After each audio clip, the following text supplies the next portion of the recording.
Meets today to receive testimony on the plans and programs of the Department of the Navy in review of the President's fiscal year 2023 defense budget request. I would like to welcome Secretary of the Navy Carlos Del Toro, Chief of Naval Operations Admiral Michael Gilday, and the Commandant of the Marine Corps, General David Berger. We are grateful for your service, for the service of the men and women under your command, and for the support of all Navy and Marine families. The Administration's defense budget request for fiscal year 2023 includes approximately $231 billion in funding for the Department of the Navy, an increase of $10.6 billion from the fiscal year 2022 enacted budget. As the leaders of the Navy and Marine Corps, I understand you face significant challenges as you strive to balance current operations and readiness alongside broad modernization efforts. Our naval forces continue to maintain an extremely high operations tempo across all areas. Demand is overwhelming for attack submarines, air and missile defense cruisers, destroyers, and strike fighter inventories. As a result, our ships in the fleet are not meeting maintenance requirements on time or within budget. A number of ships have been waiting several years for maintenance, including the USS Boise, which will spend another year at Pierside without diving certifications because of deferred maintenance. I'm also concerned that the Navy will not be able to maintain a larger fleet of ships when it is struggling to maintain its current fleet of 294 ships on a consistent schedule. Deferred ship maintenance, reduced steaming and flying hours, and canceled training and deployments have created serious readiness problems within the Navy.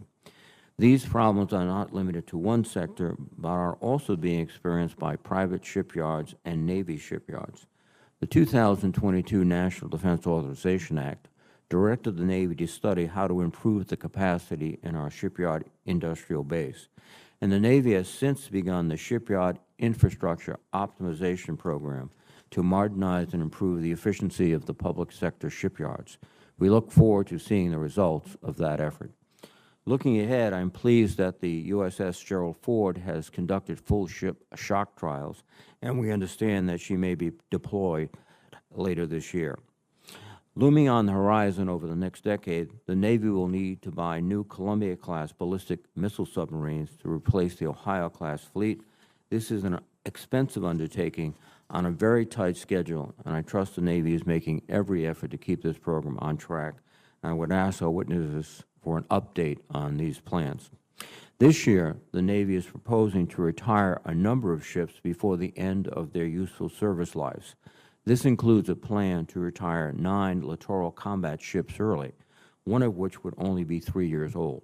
I understand the LCS program showed promise when it was first conceived, but the threats we face have changed, and the Navy no longer believes these vessels would contribute much to a high-end conflict. The Navy made a difficult choice to retire some of the ships now and free up more resources in the future. On the other hand, it seems that this plan would take us in the opposite direction of the Navy's goal for our 355-ship fleet. This committee will want an update on this issue. Turning to the United States Marines, the Marine Corps is restructuring around 2 concepts: littoral operations in a contested environment and expeditionary advanced base operations. The key element of these concepts is a more flexible amphibious force that can support a broader naval fight once ashore. Rather than simply acting as a landing force, the Marine Corps hopes to help control the sea and air around them in support of the Navy and the other services. To accomplish this, I understand the Marine Corps is prioritizing modernization of its ground vehicles, including partnership with the Army on the Joint Light Tactical Vehicle, or the JLTV, to replace the Humvee, and targeted investments in the High Mobility Artillery Rocket System, or HIMARS, to provide Marines with ground-based indirect fire support. In addition, programs like the Amphibious Combat Vehicle, the ground-based anti-ship missiles, and long-range precision fires will provide critical modernization, increased force protection, and enhanced lethality to Marines. General Berger, I appreciate your consultations and discussions with the members of this committee as you began this restructuring, and I appreciate your continued engagement with the committee as this process proceeds. There also may be discussions this morning about the appropriate amphibious force structure. I understand that the Commandant says he needs 31 large amphibious ships to meet his requirements, in addition to any smaller vessels invented to support the Expeditionary Advanced Base Operations concept. Others in the Defense Department have determined that only 24 to 28 large amphibious ships are needed, and I would ask for an update on these discussions. Again, I want to thank the witnesses for appearing today, and I look forward to their testimonies. Let me now recognize the ranking member, Senator Inhofe. Thank you. Thank you, Mr. Chairman, and I join you in welcoming these three great leaders. For 4 years, this committee has used the 2018 National Defense Strategy Commission as our roadmap to meet the threats that we face. It's operated very well during this time. Unfortunately, the administration has sent to the Congress a budget request that does not provide the resources required to combat that threat and other threats. The Department of Navy budget provides an increase of only 4%, and more troubling, the Marine Corps portion includes just 1.8% increase. That's nowhere close to the real growth, and for the Marines, once again, you account for inflation. It's actually a cut. Given the inadequate budget request, it is no surprise that Admiral Gilday and General Berger, their unfunded priorities list, and we call those the risk list, total of $7.5 billion.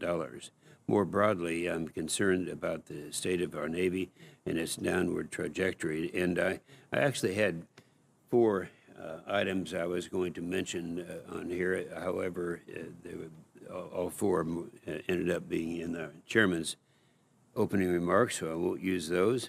The real growth is going to have to be applied to programs that move the needle on that topic. I'd like to note General Berger's initiative in implementing the National Defense Strategy and his efforts to keep this committee informed of his plans. So I look forward to discussing these topics and from our witnesses and the risks that we have. Thank you, Mr. Chairman. Thank you very much, Senator Inhofe. Secretary Del Toro, please. Could you bring that microphone as close as possible, Mr. Secretary? And good morning, Chairman Reed, Ranking Member Inhofe, distinguished members of the committee. It is an honor to be here alongside General Berger and Admiral Gilday to discuss the posture of the Department of the Navy. I look forward to working with you to ensure that our sailors and Marines are equipped, trained, and prepared to the best of our ability so they can fulfill our vital role to provide combat-ready forces in support of the joint force. The United States requires a strong Navy and a Marine Corps.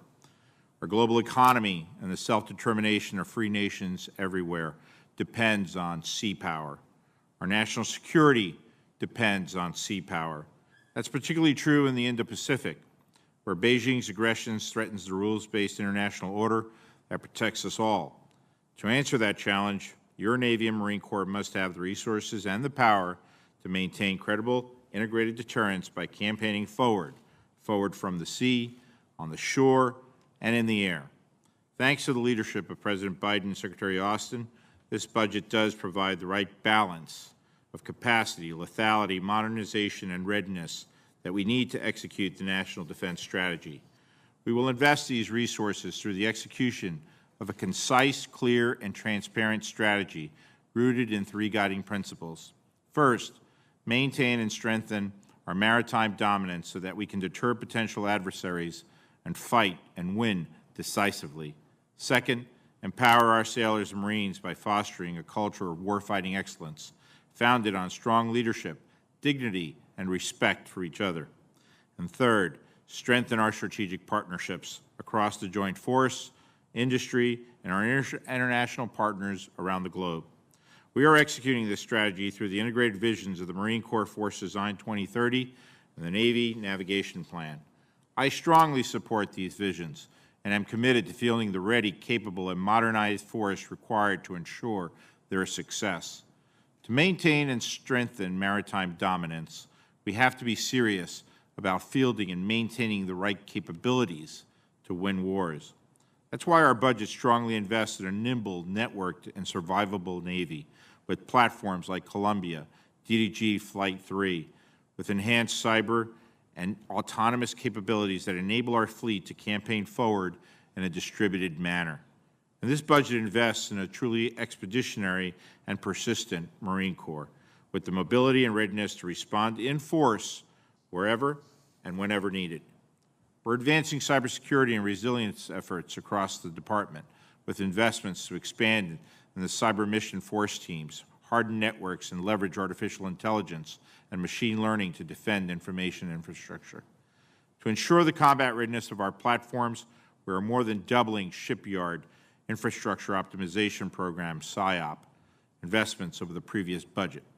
This budget invests in the climate resiliency of our force and our facilities while continuing efforts to substantially reduce our impact on climate change. We're also investing in facilities that promote the quality of life of our personnel and their families. We owe it to our military families to ensure their safety and well-being. And when we do fall short, we look our problems square in the eye and we take actions to fix those problems. We are investing in our efforts to recruit, retain, train, and promote the best from all of America. And we are increasing funding for naval and cyber education and enhanced shipboard training, enabling sailors and Marines to build their careers wherever the service takes them. We appreciate the committee's interest in ensuring our forces have the right facilities to train, fight, and win, including the potential expansion of the Fallon Training Range Complex. We also appreciate the committee's efforts to include new tools within the NDAA to deter destructive behavior and prosecute sexual assault, domestic violence, and other offenses. At every level of leadership, we are determined to prevent sexual assault and sexual harassment, hold offenders accountable, and create a safer, stronger, and more inclusive Navy Marine Corps team.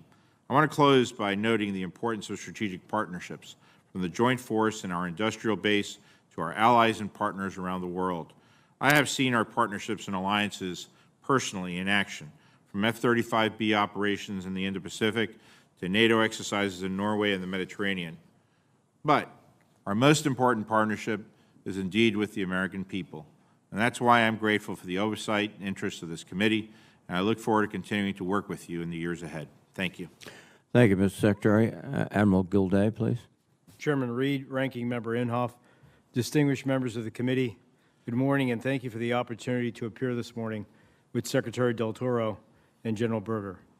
For nearly 8 decades, America's naval superiority, maritime superiority, has guaranteed security and prosperity across the world's oceans, and it has played a unique and predominant role in protecting our nation's most vital national interests. Maintaining maritime superiority is fundamental to implementing our new national defense strategy. Global competition is heating up, the pace of innovation is accelerating, and the environment our naval forces are operating in every day is growing more transparent, more lethal, and definitely more contested. Everyone in this room is familiar with these trends, particularly China's massive investment in highly capable forces designed to deny our access to the oceans. Our Navy's role has never been more consequential or more expansive. America needs a combat-credible naval force that can protect our interests in peace and that can prevail in war, not just today, but tomorrow, and for the long-term competition that lies ahead. Our budget submission for PB-23 reflects that imperative. It fully funds the Columbia-class submarine to ensure continuity for our nation's most survivable strategic deterrent. It keeps our fleet ready to fight tonight, funding maintenance accounts, filling magazines with ammunition, putting spare parts in storerooms, and giving our sailors the steaming days and the flying hours they need to hone their skills. It modernizes our fleet by investing in weapons with increased range and speed, integrated systems to improve fleet survivability, and a resilient, cyber-secure network infrastructure. And it invests in affordable, capable capacity, building towards the goal of a larger, distributed hybrid fleet in the decade ahead, and taking into account the insights that we are gaining on a monthly basis from our fleet battle problems with the United States Marine Corps, with exercises like large-scale exercise 2021, the largest in the world last summer, and also, just a few months ago, the world's largest international unmanned maritime exercise in the Middle East. These exercises and analysis and many others are helping us to refine our warfighting concepts, experiment with unmanned systems at speed and at the speed of innovation, and grow the fighting power of our Navy Marine Corps team across all domains. The need to field a ready fleet today, as we are simultaneously modernizing for the future, has forced us to make difficult decisions, including the decommissioning of platforms that do not bring the need of lethality to a high-end fight in contested areas. While building this capacity at the expense of readiness or modernization can sound like an attractive option, it is not one that I endorse. We have been there before, and we have seen tragic results. I refuse to repeat it again. We cannot field a fleet larger than one we can sustain, and at today's fiscal levels, quantity simply cannot substitute for quality, especially as our adversaries are building advanced warfighting systems. Failing to modernize to meet those threats would erode America's maritime superiority at a time when command of the seas will decide the global strategic balance of power for the rest of this century.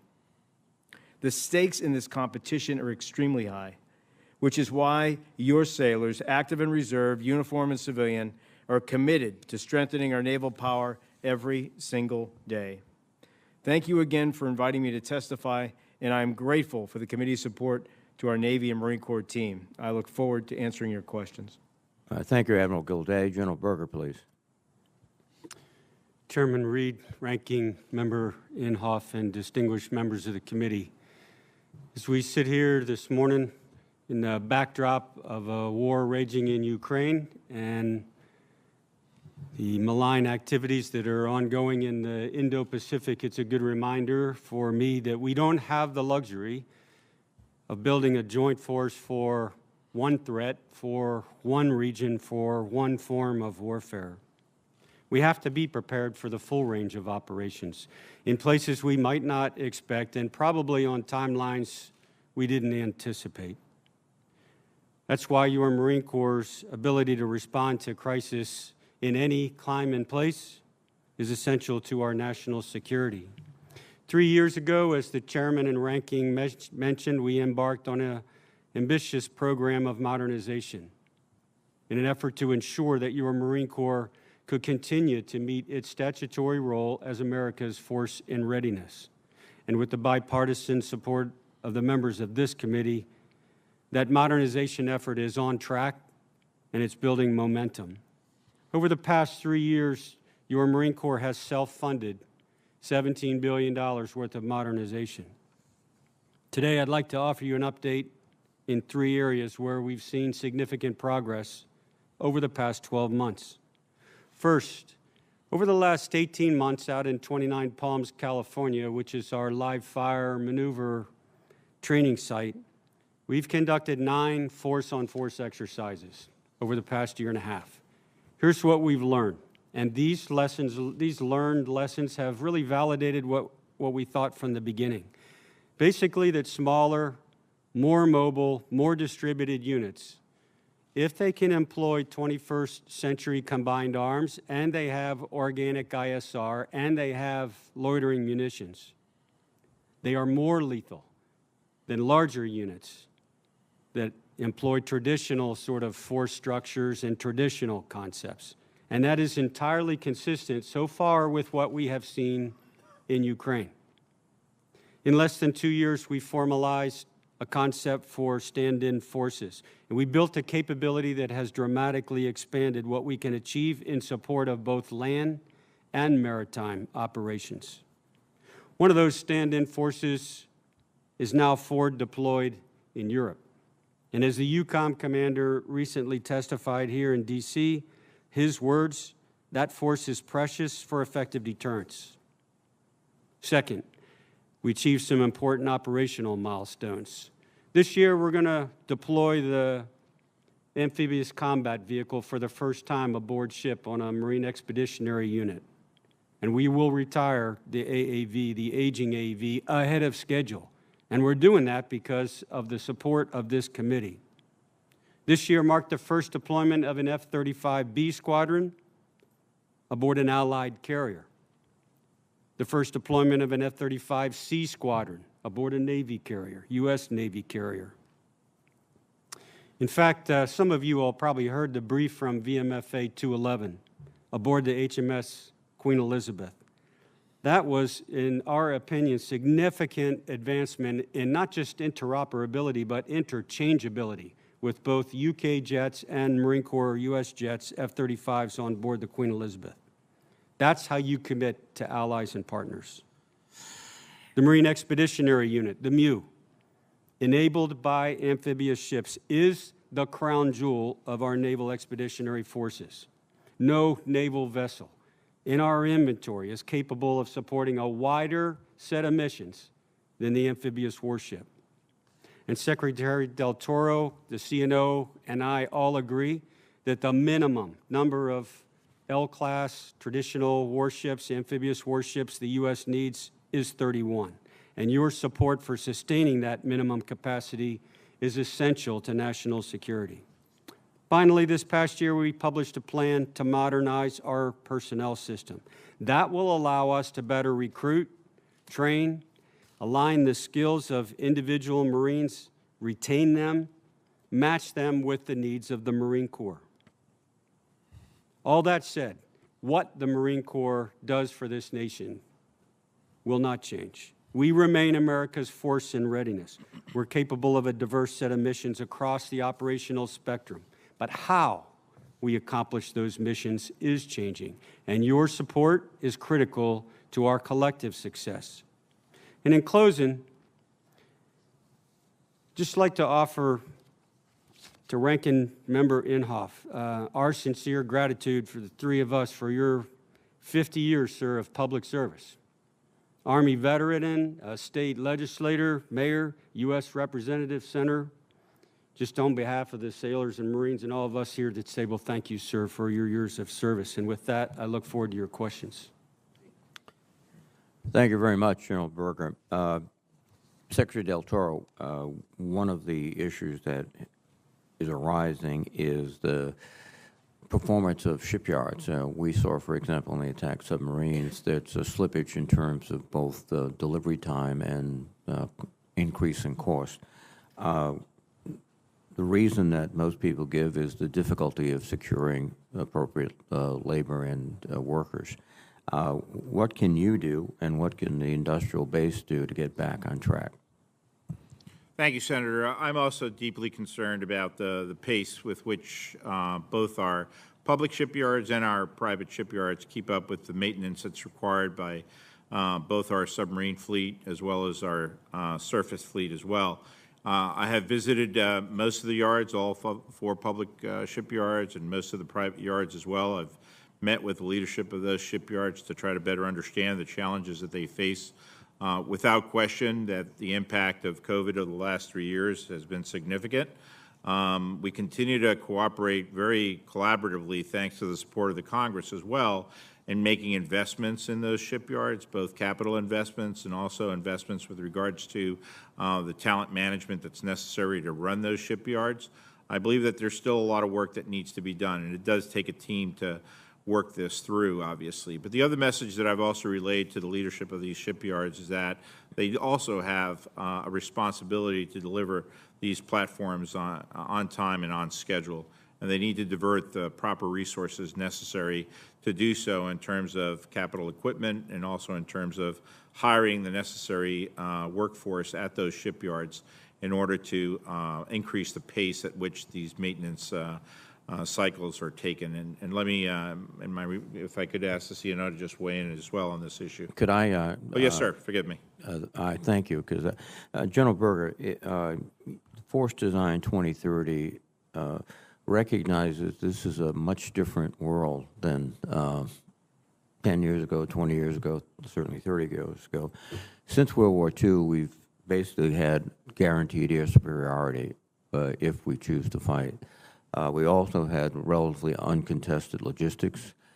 We've had uninterrupted communications. And the concept of joint operations has been evolving for a long time, but it's now more critical than ever. So when you look at all of these factors, the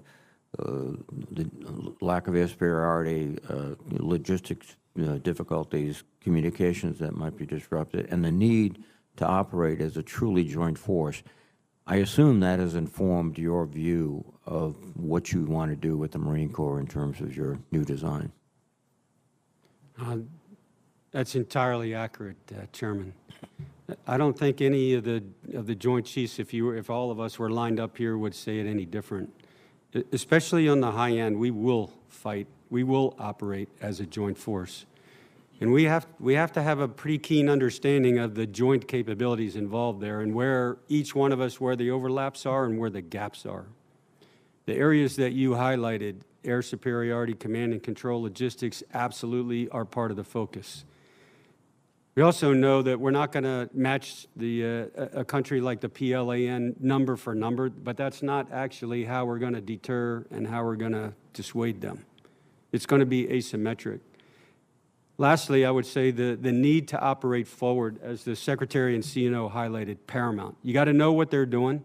You have to paint a picture for the Joint Force Commander 24/7, and that's our role. Thank you very much. A question I'll address to Admiral Gilday and with time to General Berger is that the Navy's unfunded priority list is $4 billion this year. The Marine Corps is $3.5 billion. Last year, because of the committee's support for Senator Inhofe's initiative, we were able to cover all of your unfunded priorities. We can't assume that this year. So I assume that these unfunded priorities are really in priority order, that if we go to the first one, that's the most critical, the second one, the second most critical. Is that accurate, Admiral? It's absolutely accurate, sir. And so my priorities, everything on the unfunded list, were high regrets that we couldn't get into the budget. And they're primarily readiness related. So as an example, for weapons of range and speed, LRASM, JASM-ER, Maritime Strike Tomahawk, SM-6, what we're trying to do is maximize domestic production lines to send a demand signal so we can fill our magazines with weapons and make sure that if the fight does go down tonight or in the 2027 timeframe, that we're ready to go. Likewise, those priorities include flying hours, steaming days, maintenance, spare parts in both the aviation side and for our ships as well. It's funding for people, and so those all have to do with near to midterm readiness. There are also some modernization priorities there as well. Thank you very much. General Berger, I will ask your response in writing for the record so that we can recognize Senator Inhofe. Senator Inhofe, please. Thank you, Mr. Chairman. General Berger, thank you very much for your nice remarks. As noted in my opening remarks, the unfunded priorities total $7.5 billion, approximately $4 billion for the Navy and $3.5 billion for the Marine Corps. The question I would ask, just a yes or no question, is everything on your list executable today?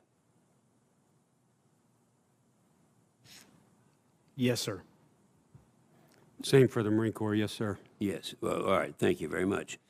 Secretary Del Toro and Admiral Gilday, it's been 3.5 years now since I visited the USS Gerald Ford, and at that time they had just completed. They were late. That everything's been late on that effort. The catapult and the arresting gears, I think at that time, 3.5 years ago, were just about completed. And my understanding is that the elevators now, which is the last thing, are finally done, albeit 7 years later and $2.8 billion over budget. The burden that this 7-year delay of the Ford has placed on the rest of the aircraft fleet can't be overstated. And I'd like to get from all three of you, who, in whatever order you'd like, a couple of things, several things here. One is, what kind of a burden has that placed, that 7-year delay placed? And then when will it deploy? And probably the lessons learned. This would be the significant thing, I believe.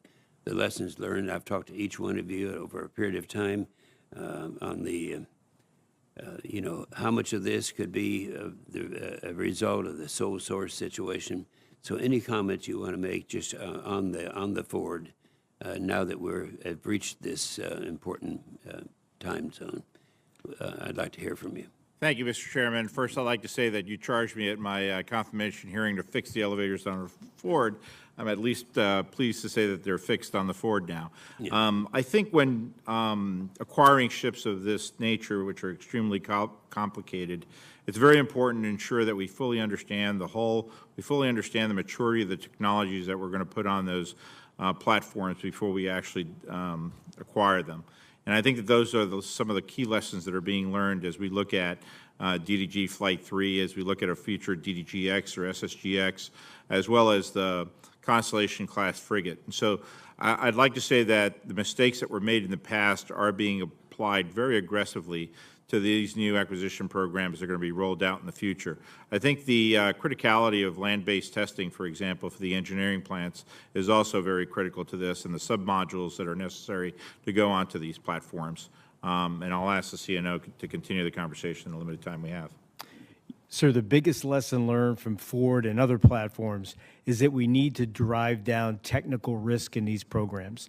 And so we do that with land-based prototyping. We do that with plenty of testing up front before we become an informed customer and come to you for the money to scale these platforms like we have. LCS would be another example. If I take a look at the Columbia-class submarine, we're at 85% design right now as we're building that submarine. If I compare that to the Ohio-class, we were at 4%, Seawolf 25%, Virginia-class 40%. And so we are learning our lessons with respect to Ford and putting them to good work now.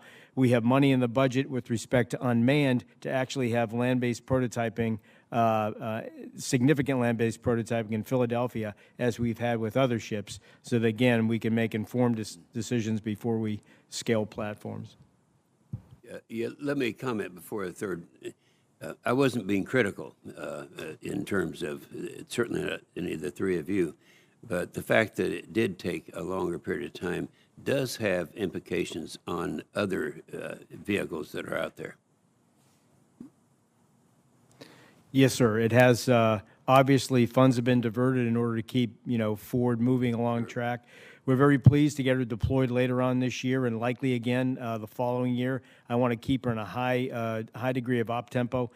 This past year, she has had probably the highest op tempo of any ship in the Navy. She was our carrier qual aircraft carrier off the East Coast of the United States. She was qualifying our new pilots with their cats and traps. And so we're going to continue that high degree of op tempo with her, keeping in mind, of course, stress in the crew, but they want to go to sea. They're proud of this ship, and it's operating to our expectations right now. Good. Okay, thank you, Mr. Chairman. Thank you, Senator Inhofe. Senator Shaheen, please. Thank you. Good morning to each of you. Thank you for being here, and thank you for your service to the country. Secretary Del Toro, I would like to begin with you and Admiral Gilday, because the Navy's request includes $503 million in funding for the SIOP multi-mission dry dock project at the Portsmouth Naval Shipyard in New Hampshire and Maine. And I know that you have both been up there to see this project, but given the cost overruns that we saw last year, are you confident that that $503 million is going to be enough to keep the project on schedule this year? Senator, I think I'm confident that we're moving in the right direction. These are extremely complicated programs, as you well know. It's our largest capital project in the Department of the Navy, and I think that there are going to be more discoveries that will be made. But I don't think that they'll be of the nature and increases of the past mistakes that were made previously. One of the charges that I've given our acquisition force is to ensure that we actually do take the necessary time to come up with accurate cost estimations for the projects that we have going on now and will propose in the future. And that takes sometimes additional time to reach those answers. And so I'd like to think that we're actually moving in the right direction with the necessary discipline to make accurate cost estimations. Well, I appreciate that. I guess I'm trying to understand then why the Navy hasn't adopted the GAO recommendations from the 2017 report that this GAO report just came out recently that identified concerns with SIOP planning, including adopting best practices for cost estimation. And it also points out that the performance metrics that were expected to be done by now are not going to be done until 2025. So can you talk about why the delay there and what needs to happen in order to get things back on track? Yes, ma'am. I'm not going to make excuses for the ills of the past. I do know that certainly since I've become Secretary, we're taking this responsibility very seriously and trying to come up with very accurate cost estimations and being allowed to be given the time to come up with those cost estimations so that we're not just flying by the cuff. And I recognize that the war in Ukraine has happened since the budget was developed, and that, along with inflation, have added to costs. So do you have any estimate on how that's going to affect the budget numbers that we have before us now? So I don't today, but that is an accurate assessment that increasing inflation and the shortages in the supply chain as well too will have an impact on costs as we continue to evolve these projects. And so how soon will you be back to the committee? So I promise in the next several months we will have more accurate numbers. We've been working on this very aggressively in the time that I've been Secretary. I've demanded that we have an accurate accounting of projected costs for the SIOP program so that we're on track. We've also made some additional adds to the program management team as well to make sure that we have the right skill sets on that program management team to address all the necessary risks that are involved. Thank you. General Berger, both the chair and ranking member talked about the challenges, and you all have talked about the challenges of recruitment and retention in the Marine Corps. The Marines historically have had the smallest percentage of women compared to the other services. Obviously, that's one place where there is talent that the Marine Corps could look to for the future. So can you talk about how Talent Management 2030 is going to look at more gender inclusivity in the Marine Corps and how you expect to incorporate more women? The system that we've had since the all-volunteer force was put in place largely replaced 75% of the Marines every year. Very young force. That's what we needed at that time, and it suited us fine. But going forward, as you've highlighted and others, this is a competitive market for people, and the requirements that we're going to have for Marines and sailors, all service members, is going to be even more demanding, even more challenging. So the change for talent management is instead of view them as a whole body, each person matching what they have coming in, and we have to do a better job of assessing that when they come in, matching that with what the Marine Corps needs, and then a path for each individual to go forward. That's the difference. And do you expect to have any particular focus on recruiting women? Or how do you expect to get those numbers up? The recruiters across the country, as you've highlighted, the last 2 years of not being in high schools has been a real challenge during COVID because their exposure and the high school students' exposure to recruiters is really tough. You have to have the right recruiters out there, and they have to have access to the high schools, which now they're back in. Thank you. Thank you, Mr. Chairman. Thank you, Senator Shaheen. Senator Fisher, please. Thank you, Mr. Chairman. Good morning, gentlemen. Thank you for being here today. General Berger, how is the Marine Corps looking to change existing logistics processes and procedures to better align with the Force Design 2030 initiative, particularly looking at the Indo-Pacific theater?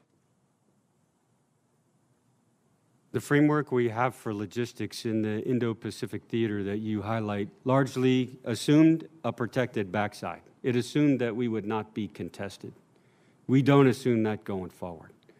So the large depot style, like hub and spoke of parts and all classes of supply, and from there it would be distributed, that's got to change. Because we assume that it's going to be contested all the way from the most forward units back to the factory, all the way. And not just physically, of course, but in cyber as well. So what does that mean for us? We have to have organically the means to move that sustainment supplies tactically to operationally, in other words, at that level organically. That's why things like the 53K, CH-53K, the MV-22, unmanned systems that are going to allow us to push supplies laterally, that's what we have to have, that we don't have in numbers yet. Everything that we do logistics has to assume that they're going to try to contest it, which means we got to decoy it, we have to camouflage it, we have to move it in smaller numbers. We have to just operate in a different way. But this is natural for Marines to do. It's not a new thing, but the change probably is an assumption that all of that will be contested. Thank you. Mr. Secretary, do you have anything to add? Yes, ma'am. We're actually making major investments over the FedUp in adding additional oilers, for example, to support the ships that will be necessary and the sea lift that's necessary. We're also making investments in sea lift, buying more used sea lift as well, too. All of this is integrated into Force Design 2030, along with the addition of additional amphibious lift, and as well as the laws to provide the shore-to-shore connectors that are necessary for the Marines to be able to effectively execute their expeditionary mission. Thank you. General Berger, since Russia's invasion of Ukraine, we've seen how small groups of warfighters armed with missiles and loitering munitions, they have real impacts on the ground. While I agree it's too early to draw definitive conclusions from the ongoing conflict, how do you expect the Marine Corps to incorporate any insights that are gained so far into future exercises as you test out new concepts of operations? One advantage that we have, and the Army is the same, is we have deployed units in Europe right now. So they can see firsthand, a lot closer than you and I from Washington, D.C., what is working and what is not. We have a built-in model within the Marine Corps to feed that back in through our warfighting laboratory at Quantico into the ideas, the concepts, the capabilities of Force Design 2030. There's no filters, it's a constant feedback loop. I think as you hinted, although you got to be patient in terms of jumping on lessons learned too early while conflict's going on. I think the two, for me, the character versus the nature of warfare, some things, in other words, are enduring, and those lessons learned haven't changed, frankly. Some of them that my counterparts have highlighted in terms of the importance of small unit leaders and decentralized command and control, speed, momentum, inside the operating decision cycle of an adversary. Those are enduring things. But the things that are changing, of course, the character of war, as you highlighted, the unmanned, the sensors, the growing importance of instilling confidence in those junior leaders to make decisions on their own quickly. So some things are staying the same and validated. Some things, in terms of the character of war, we need to absolutely feed back into the modernization effort, and we have a means to do that. Have you started any kind of consultation with our allies, especially within NATO, looking ahead at situations that are currently ongoing or that may develop in the near future? In NATO specifically, yes. Yesterday I met with the Chief of Defense of Norway.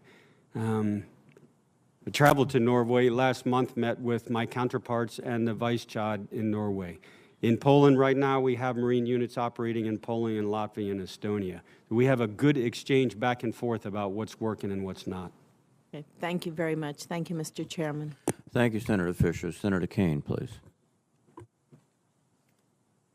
Thank you, Mr. Chair, and thank you to the witnesses. General Berger, in his opening statement, said we're all on the same page. We need 31 amphibious ships. I just want to make sure Secretary Del Toro and Admiral Gilday, that is, he was not putting words in your mouth, but stating a consensus opinion. Thank you, Senator. This administration is very committed to amphibious lift without any question. As you all know, there's over $2 billion in the budget this year alone in support of LHA and LPD 32 as well, too. I commissioned an amphibious study when I became Secretary of the Navy to try to get at what the right requirements are.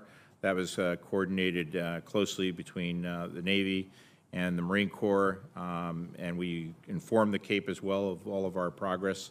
That amphibious study is today being reported out here in the next couple of weeks within the department.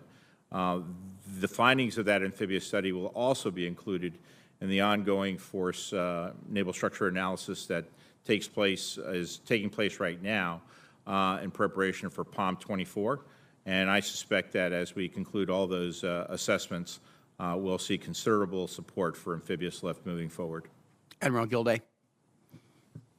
Yes, sir. So the study that we just completed concluded 31, and we actually took a look at 3 cases that are consistent with the NDS, the new NDS strategy. We took a look at traditional amphibs by themselves, looking across the spectrum of war and what they contribute, both in deterrence and also in the fight. We took a look at light amphibious warships in the future with those vessels and expeditionary advanced bases.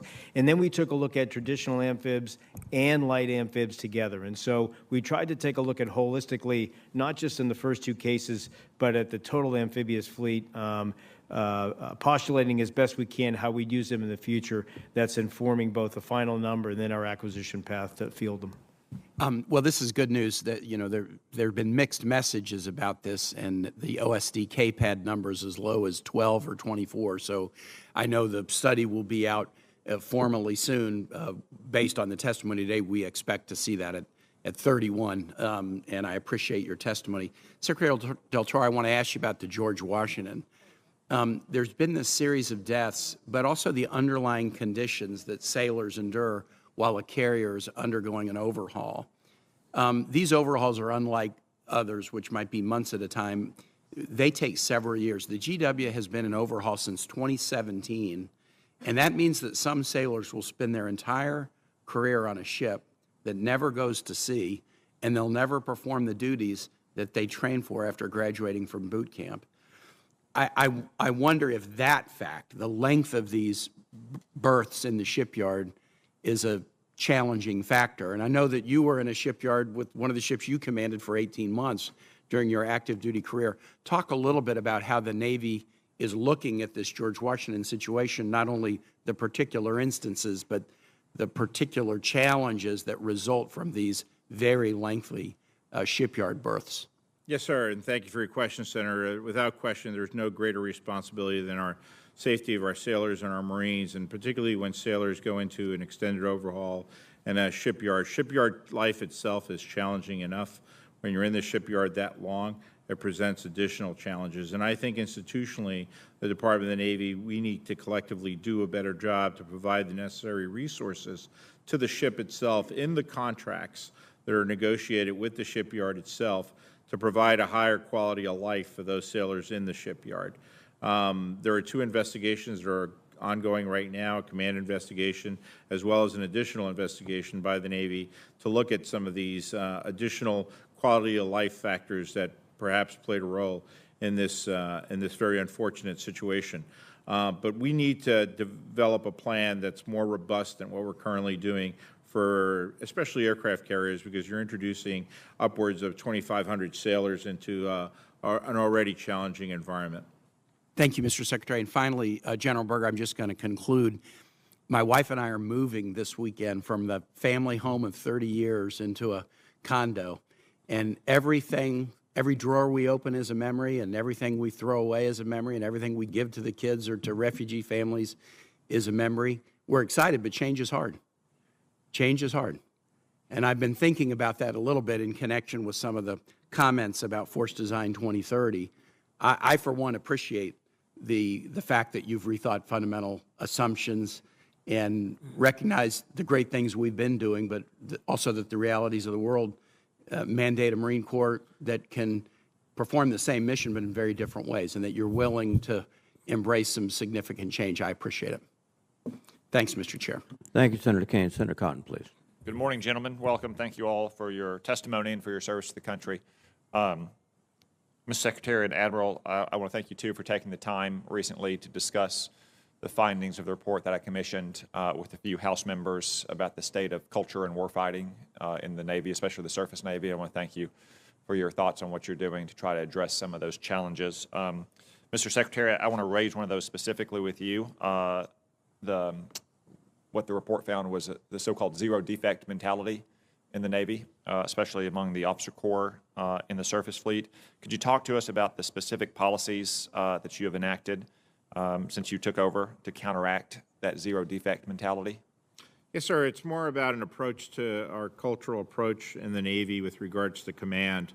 As you know, the CNO, with my support and collaboration, have initiated a policy of get real, get better. And part of getting real is coming to a very honest determination of the challenges that you face and things that have to improve in order for us to get better. Part of that cultural dynamic is not having a zero defect mentality, so that we can actually encourage our leadership at all levels, not just within the officer corps, but also within the non-commissioned officer corps, which is critical to our mission, so that they can honestly face the challenges that they have and provide recommendations to actually make things better. So it's more a cultural change than just the issuance of individual policies. Okay. Do you think that Lieutenant Halsey or Lieutenant Nimitz would have made it past Lieutenant Commander in today's Navy? Probably not. Admiral Gilday, what about you?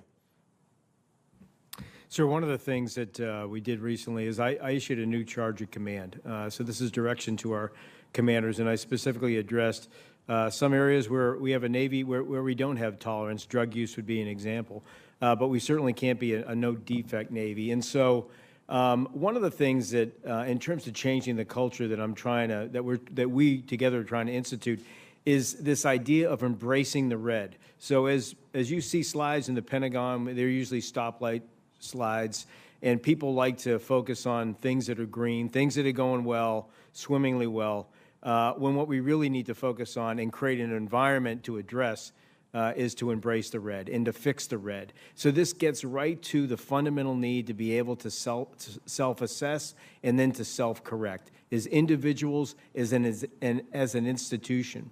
When we took a look at a major fires review, and we took a look at 15 different fires over the course of 12 years, and we took a look at the variance between units that perform very well and units that don't, it came down to the ability to self-assess in an environment that allowed that to happen without being punished for basically communicating fearlessly up the chain of command. That's what we're looking for fundamentally, sir, in terms of changing the culture, not just in the surface Navy, but across the Navy. It's going to take us a while, but I think we're in the beginning of a right path that's been well received by the fleet. Okay, thank you both. Again, that was just one issue from that report, and I thank you all for the time you took to discuss that and the other issues, and look forward to continue to work with you to implement those reforms, make sure our surface Navy is strong and healthy and ready to fight and win wars in the future. General Berger, I've heard a lot today about your Force 2030 concept. I think you've heard some support for it from the committee as well. I just want to be direct about it, though. So you seem to have kicked over his hornet's nest among a lot of your fellow retired Marines. I guess you're not retired, but fellow Marines who are retired, even among a former Marine who was Secretary of the Navy and a member of the Senate.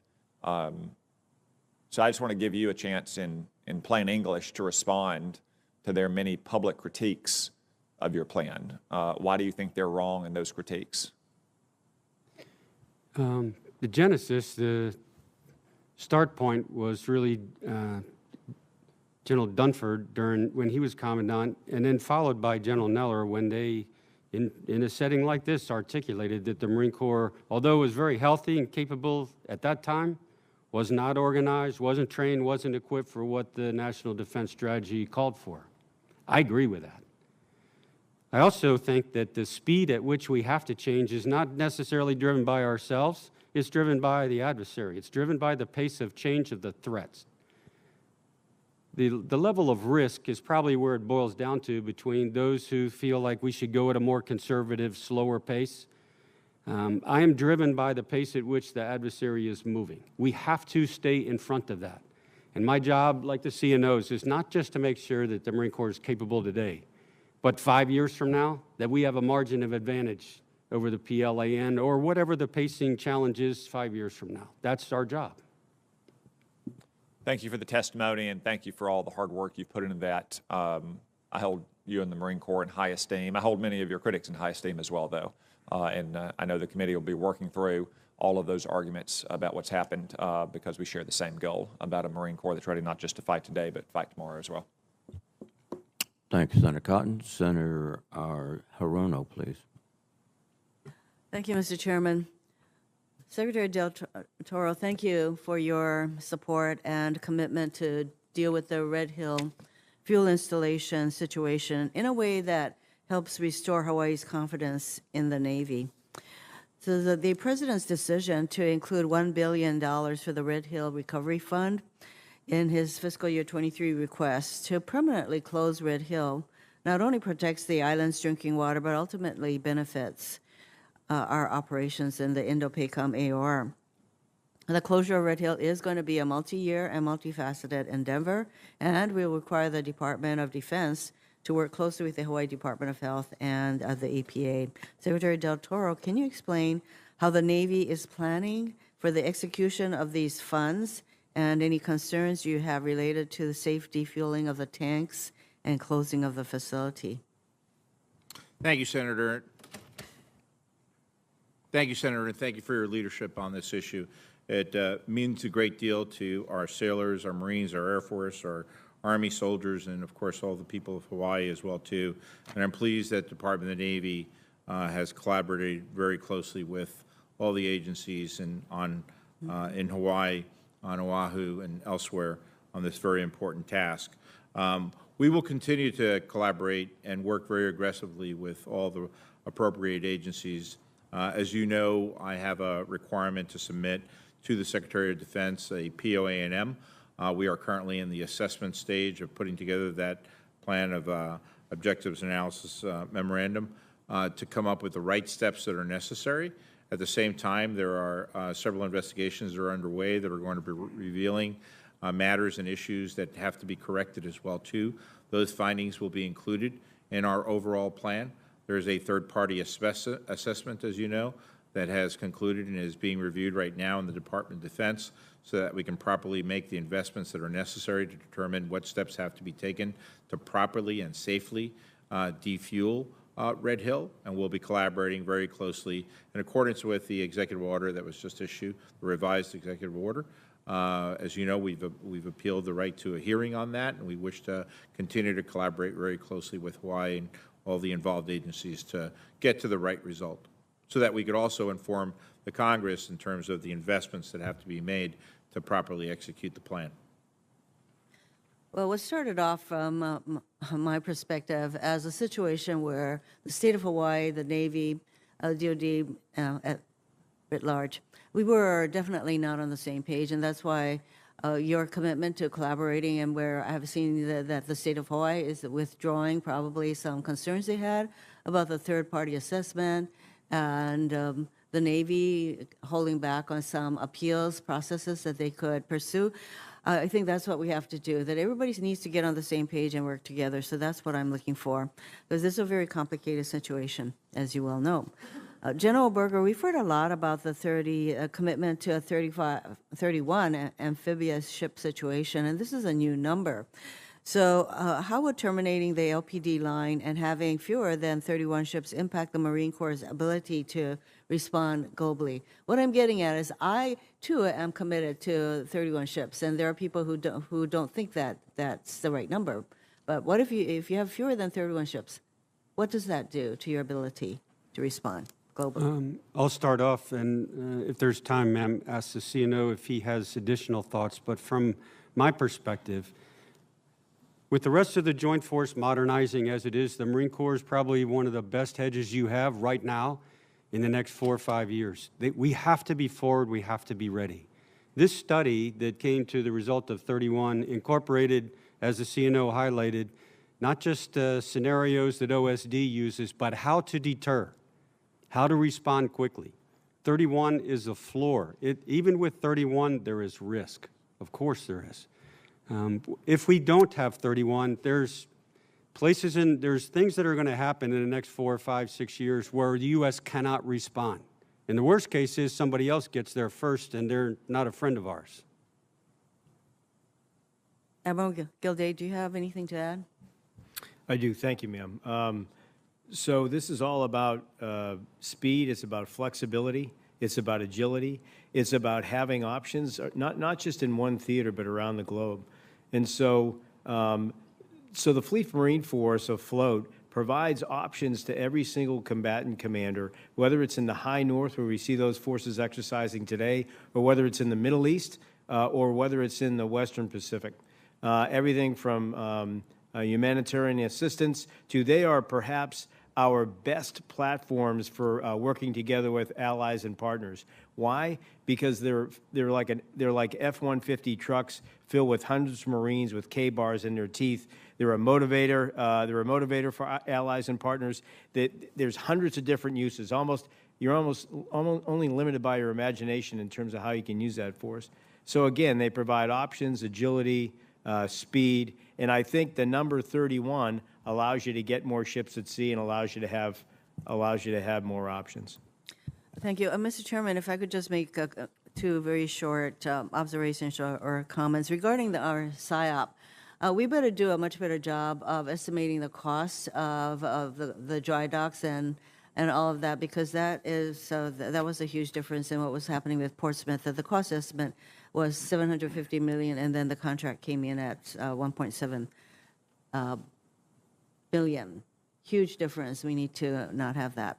And then I brought up the 15-ship multi-year procurement, and I checked with the shipbuilders, and they said that they could build an additional ship. So we need to kind of come together on whether or not 15 ships is what we can actually get to. So I just want to make that observation, Mr. Chairman. Thank you, Senator Rono. Senator Rounds, please. Thank you, Mr. Chairman. Gentlemen, first, let me begin by saying thank you to all of you for your years of service to our country. Admiral Gilday, let me once again thank you for the time that you've taken to visit with us most recently on Tuesday of this week, and your explanation of the movement that you're making within the cyber operations for the Navy and the improvements that you envision making as well. I would like to pivot from that a little bit and move back in along a similar line to what some other members here have talked about, and that is with regard to the maintenance and the operations within our shipyards. In particular, I've come back down to the same boat that I've talked about in the past. That's the USS Boise, I believe Los Angeles class attack submarine. This is an item which has been up for, and it was supposed to be in the shop for its overhaul in 2015-2016 time period. It's been delayed for a number of reasons since that time, and there's been a constant discussion about moving forward. I understand that you are now moving forward and that you've decided to begin that process. Could you share with the committee the thinking that you're using and the thought process that goes into the decision that rather than scrapping that piece of machinery and actually rehabbing it, and the other ones which are also behind it in line for their upgrades? Yes, sir. So I think everybody in this room understands the utility of our submarine force and its importance on a day-to-day basis, and not only deterring adversaries, but when it comes to fight and win, they're absolutely essential as our most survivable, stealthy, effective strike platform that we have in the Navy, perhaps in the entire joint force. And so giving away any single submarine should only be, that decision should be made after great deliberation and exhaustion of other options. And so in the case of some of our newer 688 submarines or 688Is, which have a VLS capability, we have 7 of them planned for engineering overhauls as an example to keep what some might refer to as a legacy platform, continue to get 4 or 5 deployments out of these submarines so that we can continue to keep them in the fight, if you will. The challenge with Boise really rests inside the private shipyard that is doing that work. So we have 2 private yards that do that work, and we need their capacity. So based on the fact that we continue to build a viable submarine force, and we know that we don't have the capacity in our public shipyards to handle all of that maintenance, we need Electric Boat and we need Huntington Ingalls to be able to do that work. They are underperforming. They are over cost and way over schedule. But because we need them, we need to hold their feet to the fire to those contracts. They need to pay penalties when they don't meet their requirements, but we need them to be all in with us and the nation that they're supporting in this critical effort. But we need to continue, sir, to press them to do a better job. We need that capability. It's a national imperative. Thank you, sir. General Berger, I have looked at your Force Design 2030, and I know that Senator Cotton led into this a little bit. There are some very well-respected former officials within the Marine Corps that had questioned whether or not it was the right direction to go.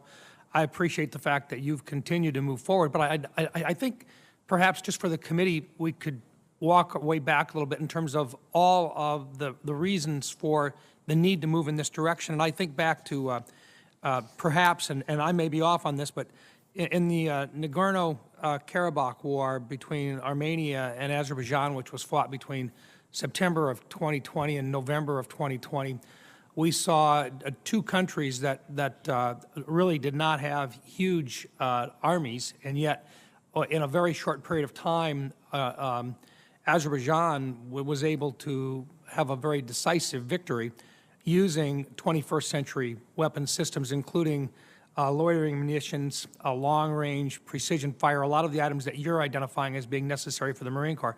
Could you talk a little bit about the way that you envision the Marines fighting, not just when it comes to PRC, but other areas around the world that some people think we're only looking at PRC? It appears to me that you're looking at lots of different scenarios here, but in particular, the reason why you've moved in the direction of loitering munitions and so forth.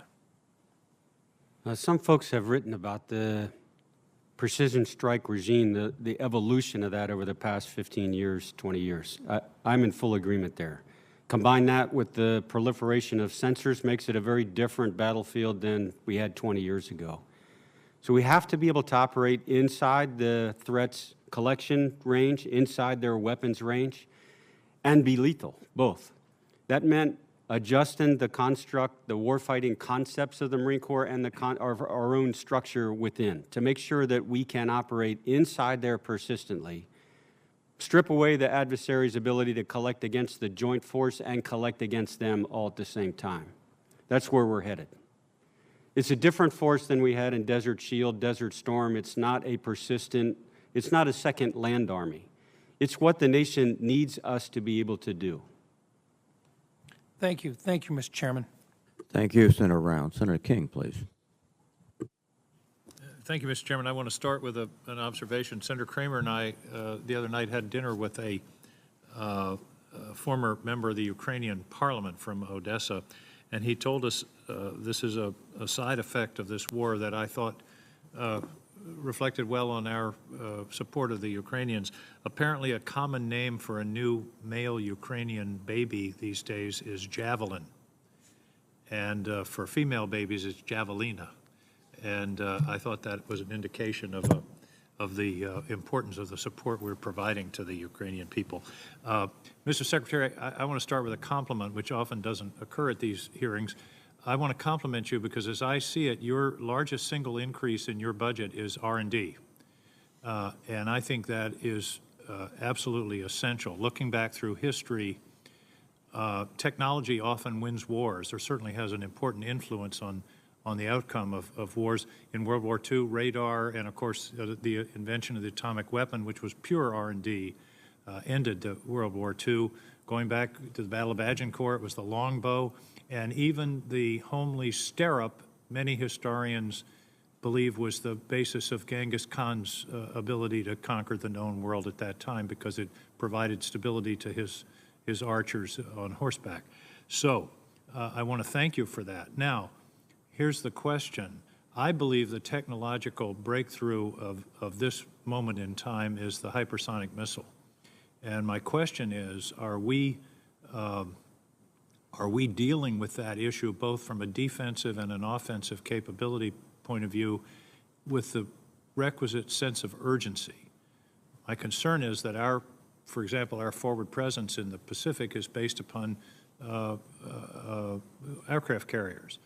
And I realize this is an unclassified setting, but I want some assurance that this is a hair-on-fire issue at the Pentagon to deal with what could be a strategic game-changing technology, the hypersonic missile.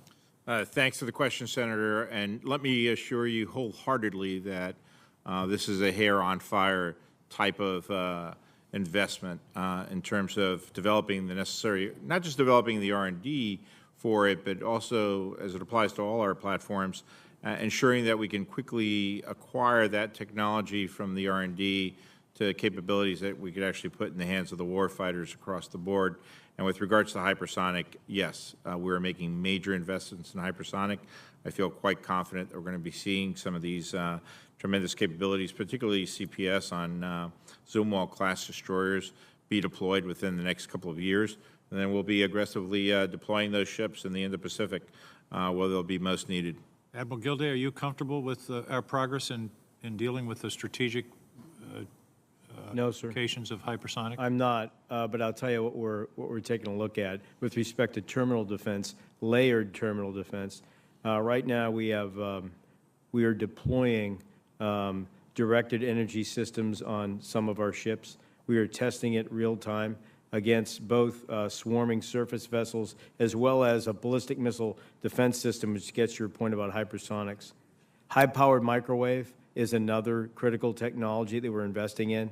And a critical enabler for any of those terminal defense systems is going to have to be quantum computing, another area where the Secretary has us making additional advances with respect to R&D. So in terms of giving us decision superiority over the adversary and understanding applying both quantum computing with AI capabilities, helping us put a defensive weapon on a target like a fast-moving hypersonic missile is going to be key. So those are some of the things that we're working on right now, sir, inside of that R&D. I like it that you started your answer to my question with no rather than bland assurances, because that indicates to me that you recognize the seriousness of this issue. A quick final point, Mr. Secretary, on an entirely different subject. There is data that indicates the most dangerous point for veteran suicide is in the first 2 or 3 years after they separate from the service. I believe that the services should be putting as much money and time and effort and thought into transition out as it is to recruiting in, because this veteran suicide issue is serious. It's an embarrassment and it's a tragedy to be losing something in the neighborhood of 20 veterans a day. But since we know from the data that first year or so after leaving active duty is a moment of maximum danger, I hope that you will think about how to make that handoff from active duty to the VA warmer, and think about not only the physical pieces, but also the mental and the stressors that impact our veterans as they become veterans. Senator, I have, and I do actually, having personally made that transition myself, I know the challenges that one faces with regards to suicide and depression and things of that matter. I talk about it just about everywhere I go.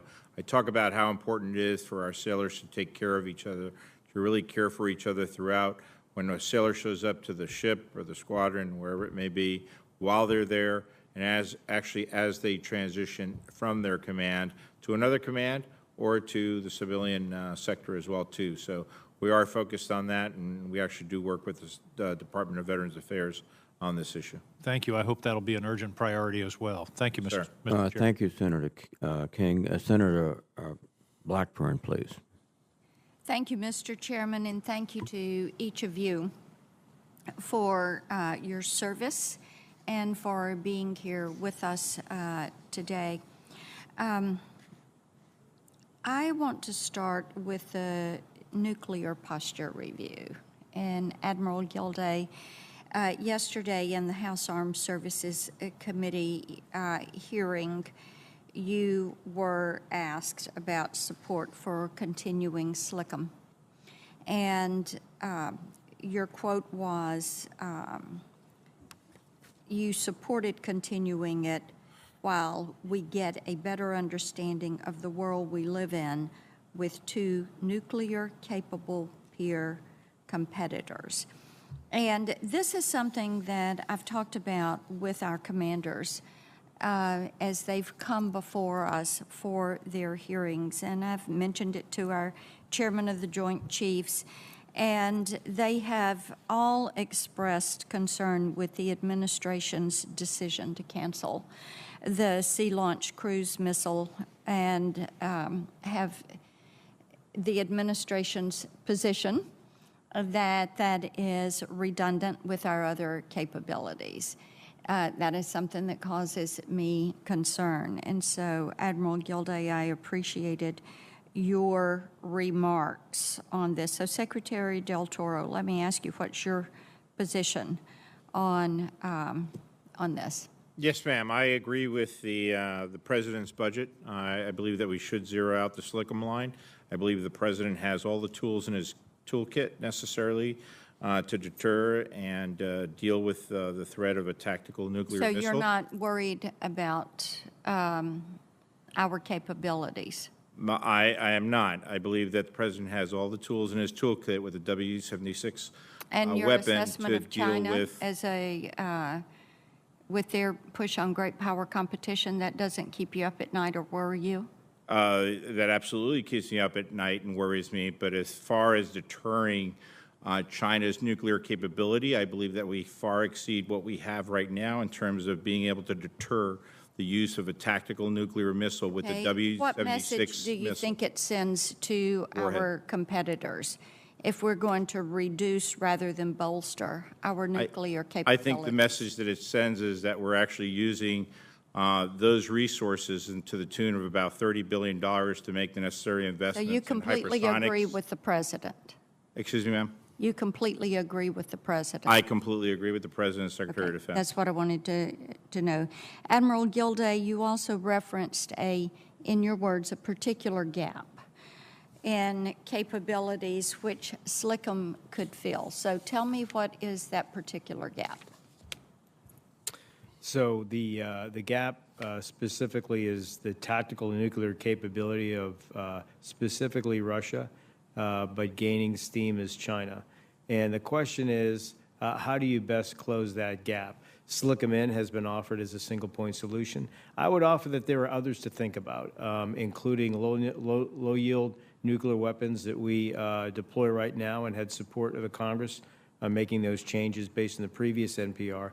I also think hypersonics are an important capability. The Army's fielding that capability this year. The Navy is going to follow suit in 2025, as the Secretary mentioned, with that same capability. Let me ask you about hypersonics, because, and by the way, thank you for mentioning quantum computing.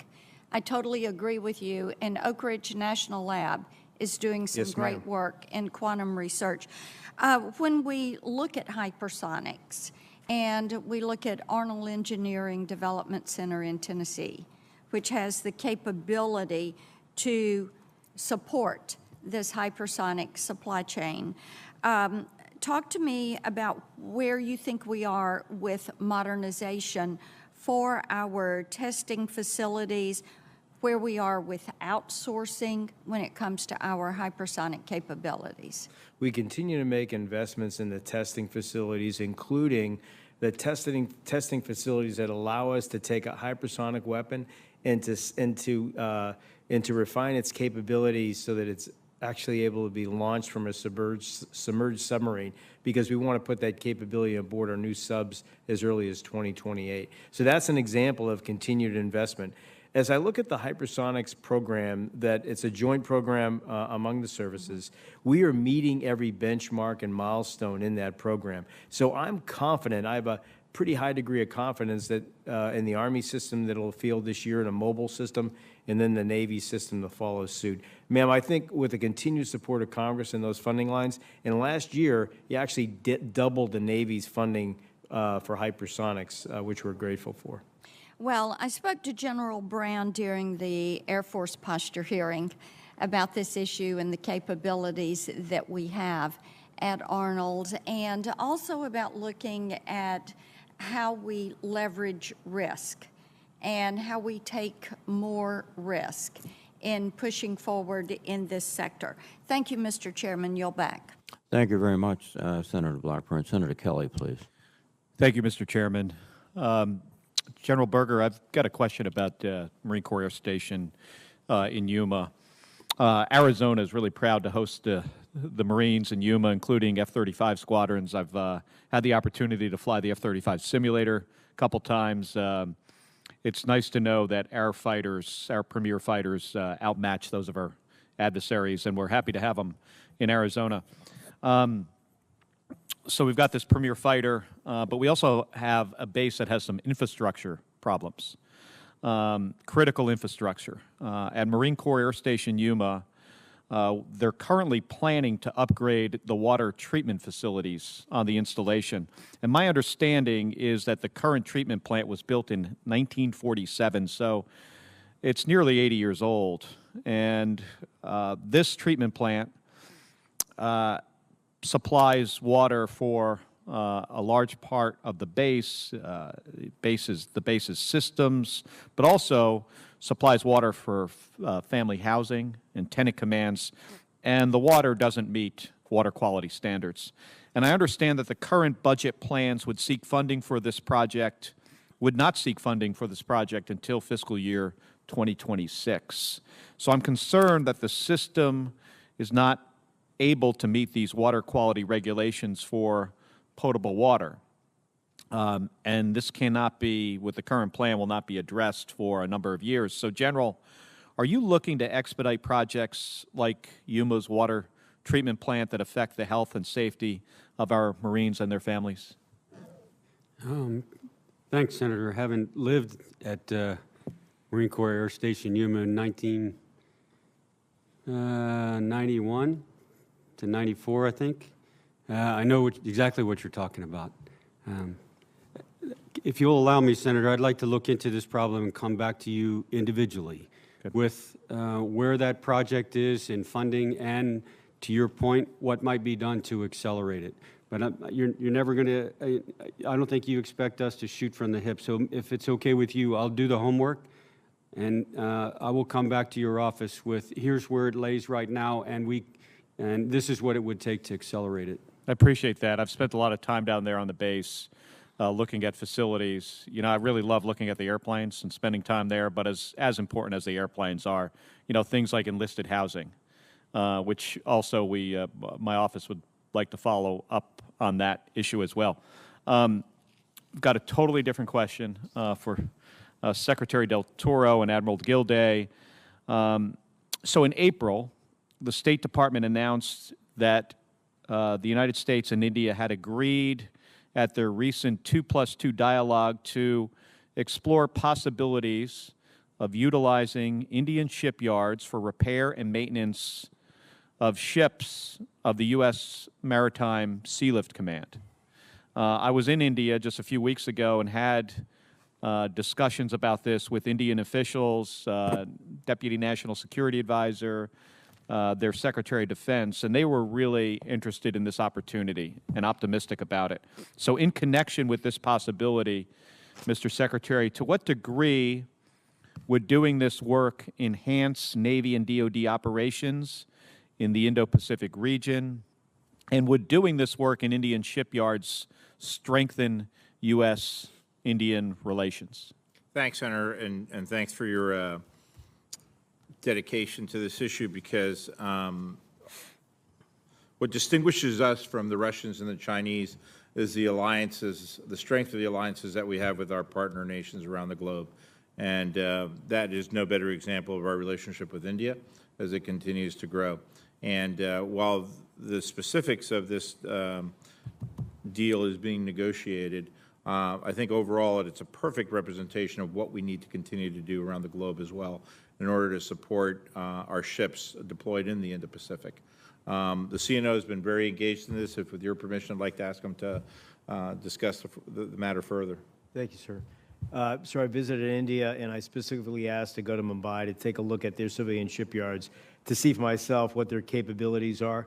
This is a quick win for the United States-India relationship. We're just sending now a team over there to do a more detailed survey. My goal is to get a ship in there this summer to do voyage repairs. So it gives us more flexibility, more opportunities in theater to get ships fixed. I have a high degree of confidence in their ability to do that. I think we're on the right track, sir, and I'll follow up with you as we nail down that deal. All right, and if there's any other, gaps in authorities that you need from Congress, please let us know, and I'd like to figure out a way to get this done. India and the United States, we have the same strategic problem in the region, and that's China. So it's wherever we can look for more opportunities to work jointly with the Indian government, the Indian military, I think it benefits us. Thank you. Thank you, Senator Kelly. Senator Tuberville, please. Thank you, Mr. Chairman. Thank you very much, gentlemen, for being here today and your service. Admiral Gilday, after the fall of Afghanistan, we didn't see a single senior officer lose their job. I think that surprised many, many people here in the United States. We've heard a lot today about current cultural problems plaguing the military, but I want to commend something that the Navy does exceptionally well: accountability. The Navy has a huge culture and accountability. For example, the USS Connecticut hit an underwater mountain last fall. Am I correct that you removed the commander, executive officer, and the senior enlisted boat chief? Yes, sir, we did. In your words, why is the Navy's culture of holding senior officers accountable more important in maintaining standards and performance? Could you give me your thoughts? Also, I think standards of command are very important. They're grounded in the law. They're also grounded in Navy regulations. But more importantly, there's the expectation that our sailors have that we hold our seniors accountable, and perhaps even more important than that, the confidence of the American people that they send their youth to serve for their country, and that they be well led. And if they're not well led, then we change those leaders out. Thank you. Your opening statement, there was a couple things that struck me, and this is also for General Berger. Recruiting, training, and accountability. You said that you'd much prefer quality over quantity, and I think we all agree with that. 21st century military. I think that we all need to open our eyes about what just happened in the last 70, 80 days. Russia going into Ukraine. Russia had every hand up on Ukraine, except Russia didn't realize they hadn't been in a war in a while, and their mid-level officers failed, their leadership failed. They had all kind of weapons, and they got their tails handed to them. I think it's very, very important that we understand this is a different era. I just came from coaching. The kids, young men and women, have changed over the last 20, 30 years. And we need to change with it. And I take my hat off to General Berger for what he's done in terms of changing his philosophy of the weapons that they might use in certain ways. What do you think about the future of recruiting and training and the accountability of today's young men and women in our armed forces? Well, sir, I think I think there are definitely recruiting challenges based on the fact that the pool of qualified recruits is getting smaller. It's not getting larger. I will say this. I think it's important for the country to celebrate what a great military that we have, so that our youth actually see that as a viable, attractive option for them to serve their country with pride and to make their families proud. But it's something that, all too often, there are plenty of cheap shots out there. It's easy to be negative. But, boy, the further you get away from D.C., the better things look with respect to the United States Navy and the United States Marine Corps, and the quality of people that we have serving, and the quality of leaders, the dedication, the passion, the commitment. It's a great outfit with a great future for anybody that wants to join us. Thank you. General Berger? Sir, you mentioned Russia. Other folks in here mentioned China. I think in the same way as some people contrast the democracy versus, autocracy, we have an all-volunteer force. Not lost on us, right? In other words, sort of like democracy is an experiment, all-volunteer force is not on autopilot. That's where you're driving at. We have to work at an all-volunteer force. It's not on autopilot. So all of us, every recruiter, all of you are part of the health of that force. They come into the military for a lot of reasons. Money is an incentive, but that's not why they join the Navy. That's not why they join the Marine Corps. They want to be part of something bigger. They want to be challenged. They want to contribute to the U.S. We all have to be proactive, I think, in how we bring them into the military. It's not on autopilot. It's not on cruise control. And we can't lose our hard-nosed training, because you just saw what happened with Russia's military. Social media to those men and women fighting for Russia was a problem. They all had phones, and they were able to read those. It's a different era, and we need to make sure we can adjust to this era along with it. Because if we don't, then it doesn't make any difference how much money we spend or how we go about recruiting. If we don't look at the problems that we just saw from a superpower, then we will not learn ourselves, and we could end up on the same side of the boat. Thank you very much, Mr. Chairman. Thank you, Senator Bill. Senator Peters, please. Thank you, Mr. Chairman. Secretary Del Toro, in February of this year, a federal judge approved a settlement agreement in the class action lawsuit Manker v. Del Toro. The lawsuit alleged that the Navy had systematically denied discharge status upgrades to Corporal Manker and thousands of other Marines and sailors who were suffering from PTSD or TBI at the time of their discharge. These denials were in direct contravention of statute as well as internal DOD memoranda. That both a federal judge and the Department of Navy agreed to a settlement demonstrates the veracity of the claims put forward by Corporal Manker. This agreement is also in line with the earlier settlement agreement from Kennedy v. McCarthy, which dealt with nearly the same issue but for the Department of the Army. As a sponsor of the Fairness for Veterans Act, the issue of bad paper discharges and ensuring our veterans are getting the benefits they've earned through their service is a priority for me, and the allegations leveled in Manker v. Toro are certainly extremely troubling for these folks who were suffering from PTSD and was not diagnosed at the time of that discharge. My question for you, sir, is why did the Navy choose to ignore the Fairness for Veterans Act, as well as protections laid out in Hagel, Curta, Wilkie, and Carson memos when dealing with veterans appearing before the Naval Discharge Review Board?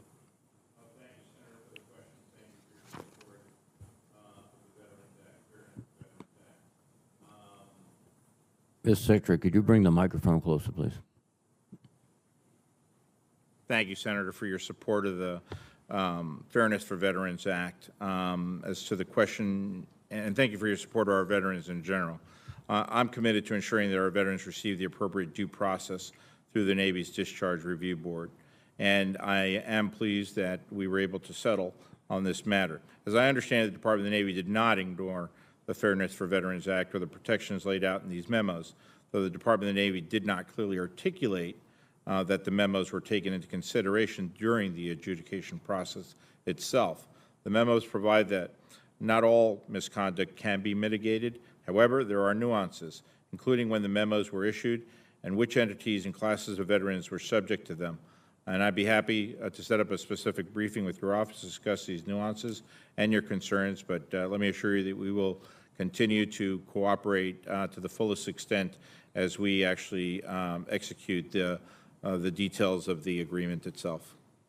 Do you see any difficulties in fully complying with the settlement, and what are the timelines you have? I do not, and I'll have to get back to you on the exact timeline, Senator. Well, I appreciate it. I'd love to work with your office on this issue going forward. Yes, sir.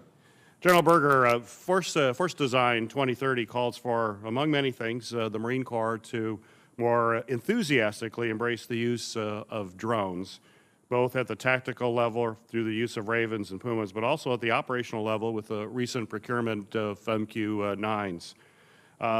If Indo-PACOM is the theater priority, which it is, and increasing the Marines' organic ISR is a priority of yours as well, that I understand.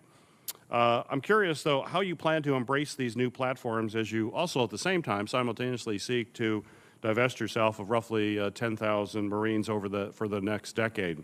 So my question for you is, in an era of constrained budgets and static or declining personnel levels, how do you plan to leverage the manpower resources available to you in the Marine Corps Forces reserves to bolster the Marine Corps ISR capabilities and use of drones? A couple of thoughts, sir. First, the divestments for the Marine Corps are largely done. That's what the last 3 years was focused on, including the structure. We're about where we're leveled off at 177,000 plus or minus, and that's about where we were before 9/11. So that part is complete. The modernization of the Marine Corps, as you highlighted, will amplify the role of unmanned systems, air, surface, ground. And organically closing kill chains and kill webs is what enables that forward force to do what it's going to need to do. So what's the difference? Well, some of it is the change in the way that we operate. In other words, unmanned systems for the last 15 years had a big footprint on the ground in terms of ground control stations and fusion. All of that, I think, artificial intelligence and the modernization of the network will shrink that. Second, frankly, the folks who operate those systems now they're digital natives. This is the world they grew up in. So we're not teaching somebody something from scratch. This is something they have lived with since they were a teenager. Right. That's correct. Thank you so much. Thank you, Mr. Chairman. Thank you, Senator Peters. Senator Sullivan, please. Mr. Chairman. Thank you, Mr. Chairman, and gentlemen, thank you for your service. General, I want to stay focused on force design. Again, I appreciate, like a lot of the senators, bold initiatives pursuant to the 2018 NDS that you've undertaken with force design. I do want to go into a couple of the bigger issues that have emerged, one in which I see probably the biggest risk to the force and the mission, the Marine Corps, that I'm concerned about is the rate of divestiture compared to the rate of new capability development being fielded. It's in essence building on what Senator Peters mentioned. In particular, a lot of the experts view one of the most dangerous periods in U.S.-China relations as in the late 2020s. As you have executed force design, the Marine Corps has reduced the number and size of infantry battalions, divested all its tanks, reduced the number of aviation squadrons and cannon artillery batteries. Additionally, just last month, the light amphibious warship, a central piece to the concept of stand-in forces and force design, was announced would be further delayed until 2025. First shipments not expected until 2027. Can you explain how the rate of divestiture and the rate of new capability development integration keeps the Marine Corps optimally prepared for conflict today and in the future? And is there risk, and how do you mitigate it? I believe there is risk. There absolutely is risk. I think in any organization that goes through force design, civilian sector or military, if you're going through that effort, there's absolutely some risk. The challenge is making sure you can see it, you can understand it, that you share it with the stakeholders, including this committee, and you have ways to offset that risk while you're modernizing at speed. If we had waited, for example, Senator, if we had waited 3 years, let's say we'd waited this year to start divestment, we would never be able to stay in front of China. That's the assumption going forward. At the rate that they are modernizing and expanding, if we had waited, we never could have closed the gap, never would have stayed in front. Can I ask you, General, just to your comments that you just made, to work with this committee to ensure that this, again, there's a lot of divestment going on right now, pretty dramatic. In capability development is further out. The laws are delayed. Some of these systems haven't been fully developed.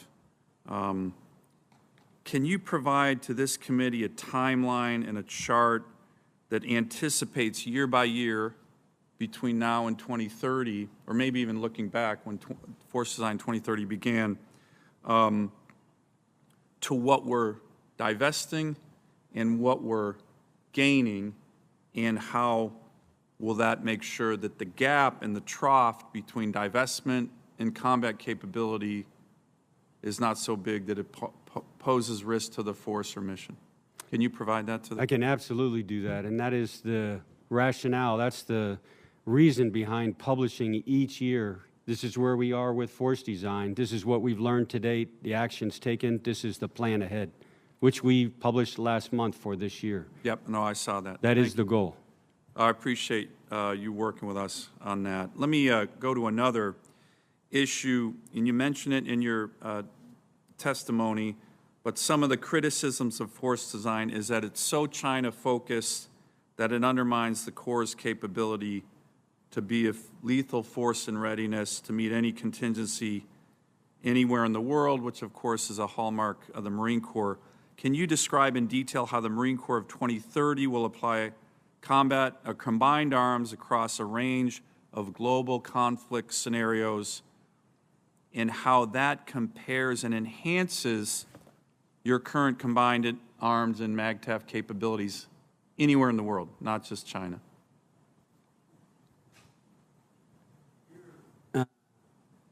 The distinction, the understanding of what pacing means matters, of course. And the term pacing, of course, predates 2018 when the National Defense Strategy first came out. Pacing, that's the level, that's the bar at which the capabilities, if you have to either match or overmatch that in order to compete and win. It's not about invading China. It's not about fighting China. It's about that is the level of capabilities that the Joint Force and the Marine Corps has to have a relative advantage over. So the whole force design effort, in fact, the modernization of the Joint Force is meant with that in mind. Not us, what's the likelihood of us fighting China, but what is the level of capabilities that we will need in order to have a relative advantage now and into the future. Combined arms in the past, of course, worked very well for the Marine Corps, has ensured our success. It will be the foundation going forward. But how we fight combined arms will change. The integration of sensors to shooters was step number one. The second one is the shortening the steps from the data to the shooting element. This is a progression of combined arms that's natural. This is evolution. Again, driven by technology on the one hand and the threat on the other hand. Combined arms in 2030 or combined arms in 2027 will look a little bit different than today. And it's necessary. But it is still combined arms, and it's in support of or in conjunction with maneuver always. Thank you, Mr. Chairman. Thank you, Senator Sullivan. Senator Rosen, please. Well, thank you, Chairman Reed, for holding this hearing. Thank you for the witnesses for being here today, for your service. And Secretary Del Toro, it is really good to see you again. Thank you for meeting with me recently. And of course, I'm going to talk about Fallon Naval Air Station today. And Secretary Del Toro, as you well know, we are so proud, Nevada's so proud to host Fallon Naval Air Station. It's home to Top Gun and our nation's premier carrier air wing and our SEAL training centers.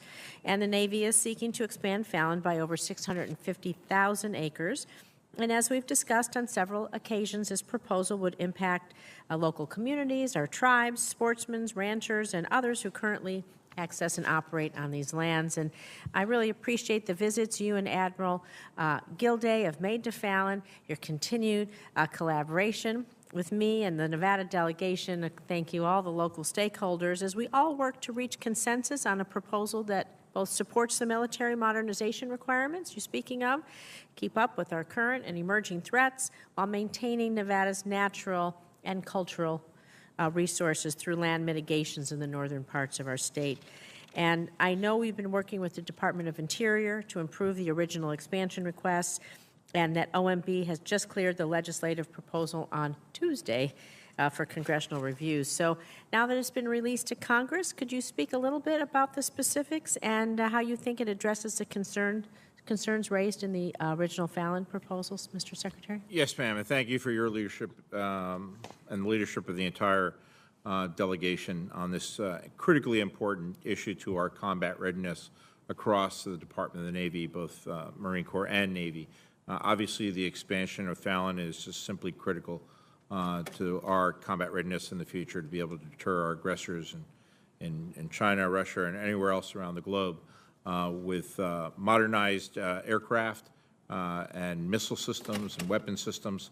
It's just simply critical that our warfighters be able to train like they fight in order to create a culture of warfighting excellence. And I'm very pleased that the Department of the Navy has been able to come to agreement with all the stakeholders that are involved in a very respectful way across the entire community to try to come to a better place so that this legislative proposal can move forward here in the Congress. And we do look forward to its possible passing this coming year. Thank you. I want to talk critically about a critical housing shortage, though, at the Naval Air Station, because it's the only naval base in the continental United States that's designated as a critical housing area. So the housing shortage has just been, we've been briefed to leadership for future construction. Little progress has been made, and the shortage, of course, is only getting worse. So as we modernize and expand, this is going to place a bigger strain on housing. So I understand that there's about 400 acres of land adjacent to the current base housing at Fallon, which was once housing that was demolished years ago.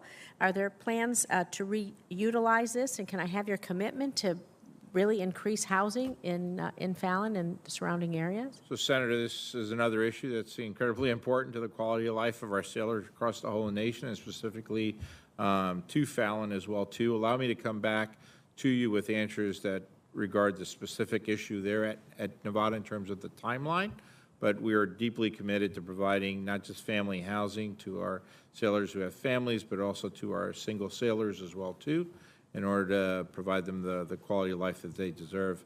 Sienna, would you like to comment any further on that? Or Just a quick comment, ma'am. Fallon is a national treasure. What it provides for our warfighters is absolutely unmatched. Mm-hmm. If you take a look at Russia, showing up to a fight untrained, it gives you. Yeah. That's the reason why we need Fallon. The first time we use these weapons with these aircraft can't be in conflict. With respect to housing, we are making an investment in Fallon, and we hope to we're on track to put a contract for 172 new units in place about a year from now. Well, that's terrific, because we know Fallon, of course, is a small area surrounding there. There's a housing shortage already, and you can't expand and modernize and bring the kind of staff that we need, even the workforce for the surrounding community to support everyone, unless we have at least affordable housing for our servicemen and women. So I appreciate you getting on this and thinking about it as quickly as we can and get it on the board, because we can't have homeless servicemen and women, that's for sure. Thank you. I yield back. Thank you very much, Senator Rosen. Senator Scott, please. Sure. Thank you, Chair, for holding this meeting. I want to thank each of you for your service, your hard work, and try to make sure we have the most lethal military in the world. Can you talk about how, it doesn't seem like our risks are going down. China's continuing to be belligerent. They're building a big navy. Russia's not getting any better. There's no place in the world that seems like it's getting safer right now. So the President budget has us shrinking our naval battle force from 298 ships today to 280 in fiscal year 2027. So talk about how you're going to deal with the reduced capacity. What plans do you have to be able to continue to provide the same support around the world where it might be needed? Good morning, Senator. It's an incredibly important question. Yes, capacity does dip down in the next 5 years, but then it steadies out again 5 years later, in accordance with the shipbuilding plan. But what's more important is that although the size of the Navy may dip, the capabilities of the Navy are actually going to be greater than they ever have been before. And we're actually bringing online just over the next 50 battleships and supply ships that are going to be far more capable of deterring our aggressors, China, Russia, anywhere else that we face aggressors around the globe, than we have been able to in the past with the type of R&D investments and modernization that's critical to deter them in every way. Admiral Gilday. Sir, we've underinvested in the United States Navy for 2 decades, for good reason, based on our priorities in Afghanistan and Iraq. As you know, getting the industrial base, putting that rudder over, and generating new capability at speed, that's a challenge, particularly when you think about the complexity of the warships, the best warships in the world that we put to sea, manned by the best sailors in the world.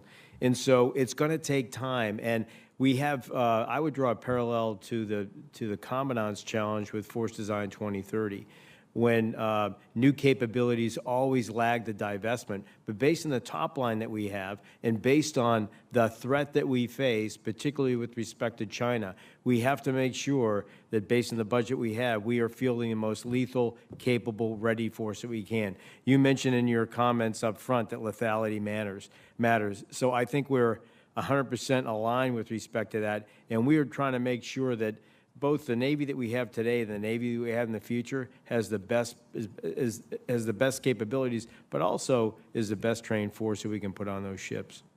Thanks. Can you explain what happened with the littoral combat ships that we just commissioned a couple years ago? Now we're talking about decommissioning. I mean, what happened? Did our needs change, or did we pick the wrong ship before? I mean, that's a pretty big investment to get rid of.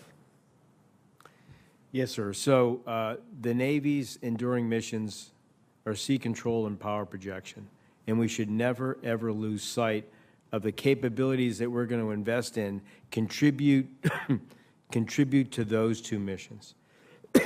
I would offer that LCS was an idea 20, 25 years ago that just did not consider those 2 missions with respect to those 2 enduring missions with respect to a high-end peer competitor like we face right now with China.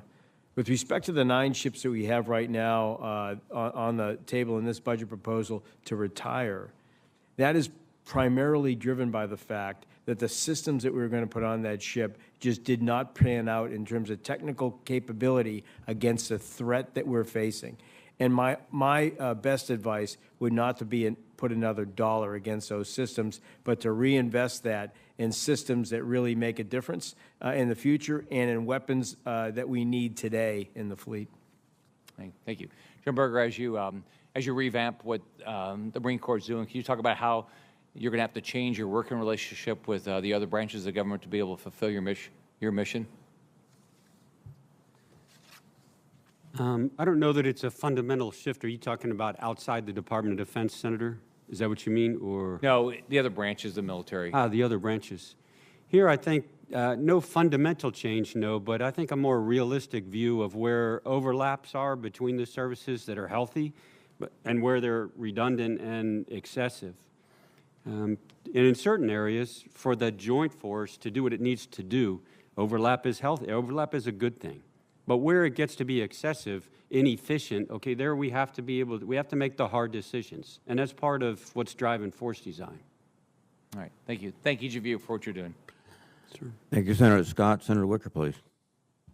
Thank you, Mr. Chairman. I understand there's been a lot of discussion about LPDs. Let me just see if we can summarize. General Berger, your requirement for traditional amphibious ships is 31, is that right? That's correct, sir. And Admiral Gilday, you agree with that, is that correct? Yes, sir. Our joint analysis supports that. Okay. Now, there is a study that the CNO, Admiral Gilday, has told us today, confirms that 31 is the requirement. So, Mr. Secretary, that is a fact, is it not?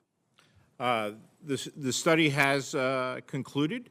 The findings of the studies are now being reported out and being discussed in the Department of Defense, as well as by myself, as well as in the Department of the Navy. And that the findings of that study now has to be balanced by the Force Naval Structure Assessment that's being conducted for POM 2024.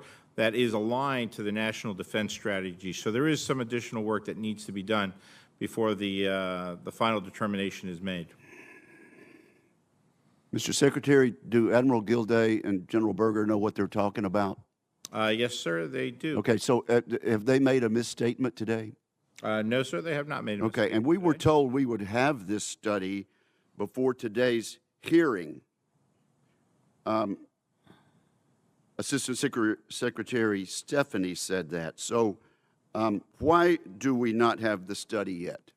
I don't know why the Assistant Secretary told you that, sir. He may have misspoken, but certainly he did not consult with me in releasing that study because it hasn't been reviewed yet by senior leaders of the Department of Defense. When do you think we will have that study, when all these extra steps you mentioned are done? It should be, if required, it should be released in the next several weeks, sir. Let me just say also, during the chairman's opening statement, he talked about the 355-ship Navy, and that is, I think he may have mentioned it as a goal. You are aware, Mr. Secretary, that that is in the statute, the law of the land passed by both houses of Congress and signed into law by the President of the United States. Are you aware of that? Yes, sir, I am. Okay. And are you guided at all by the fact that the statute actually says 355 ships? Yes, sir, I am guided by that. And if you actually look at the one of the alternatives in our shipbuilding plan, it actually meets the requirement of that statute. Okay. General Berger, will you elaborate on the update to Force Design 2030? What does it mean in layman's terms about the hider-finder emphasis and its ability to support lethality and our ability to win future fights?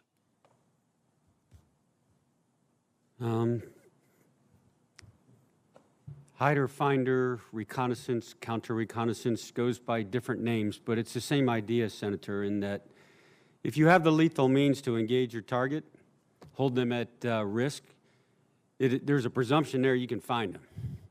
And there's also a presumption that you can find them first and get the first round downrange.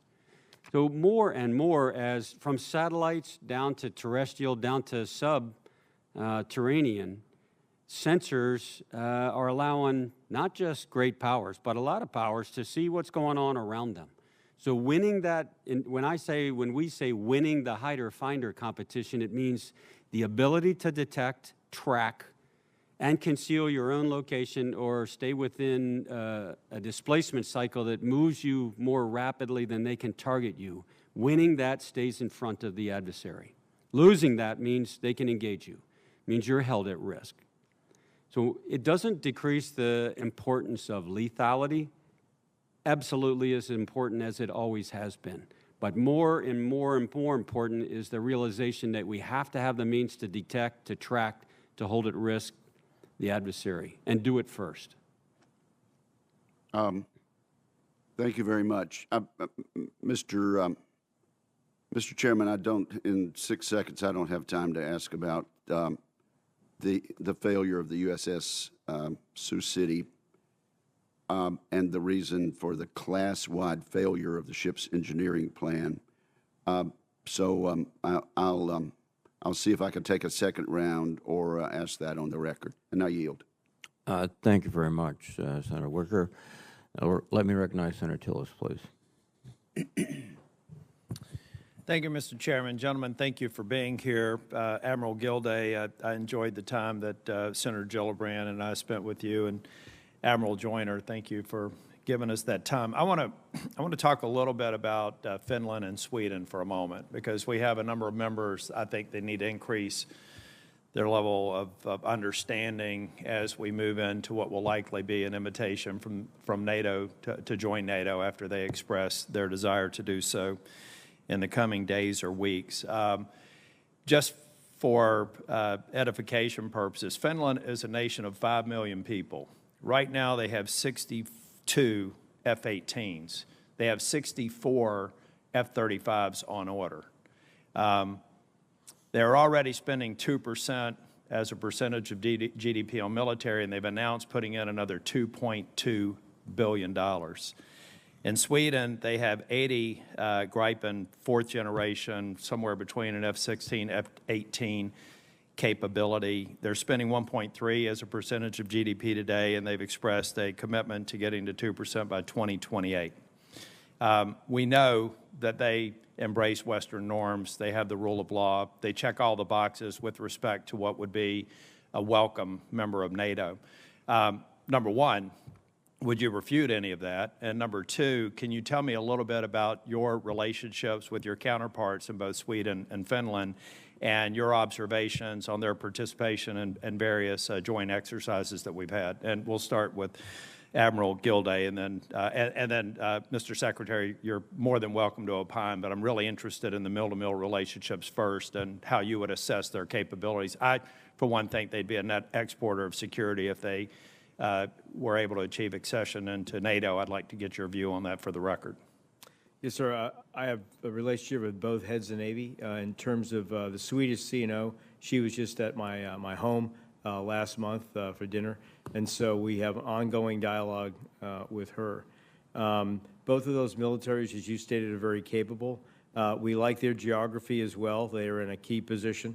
I would also just reiterate what the committee already knows, and that's they both enjoy special partnership as a near ally status, and so we exercise and work very, very closely with those militaries. I would characterize our ability to work together with them and exercises as highly interoperable, and so I see this transition into NATO, if it happens, as virtually seamless from a military perspective.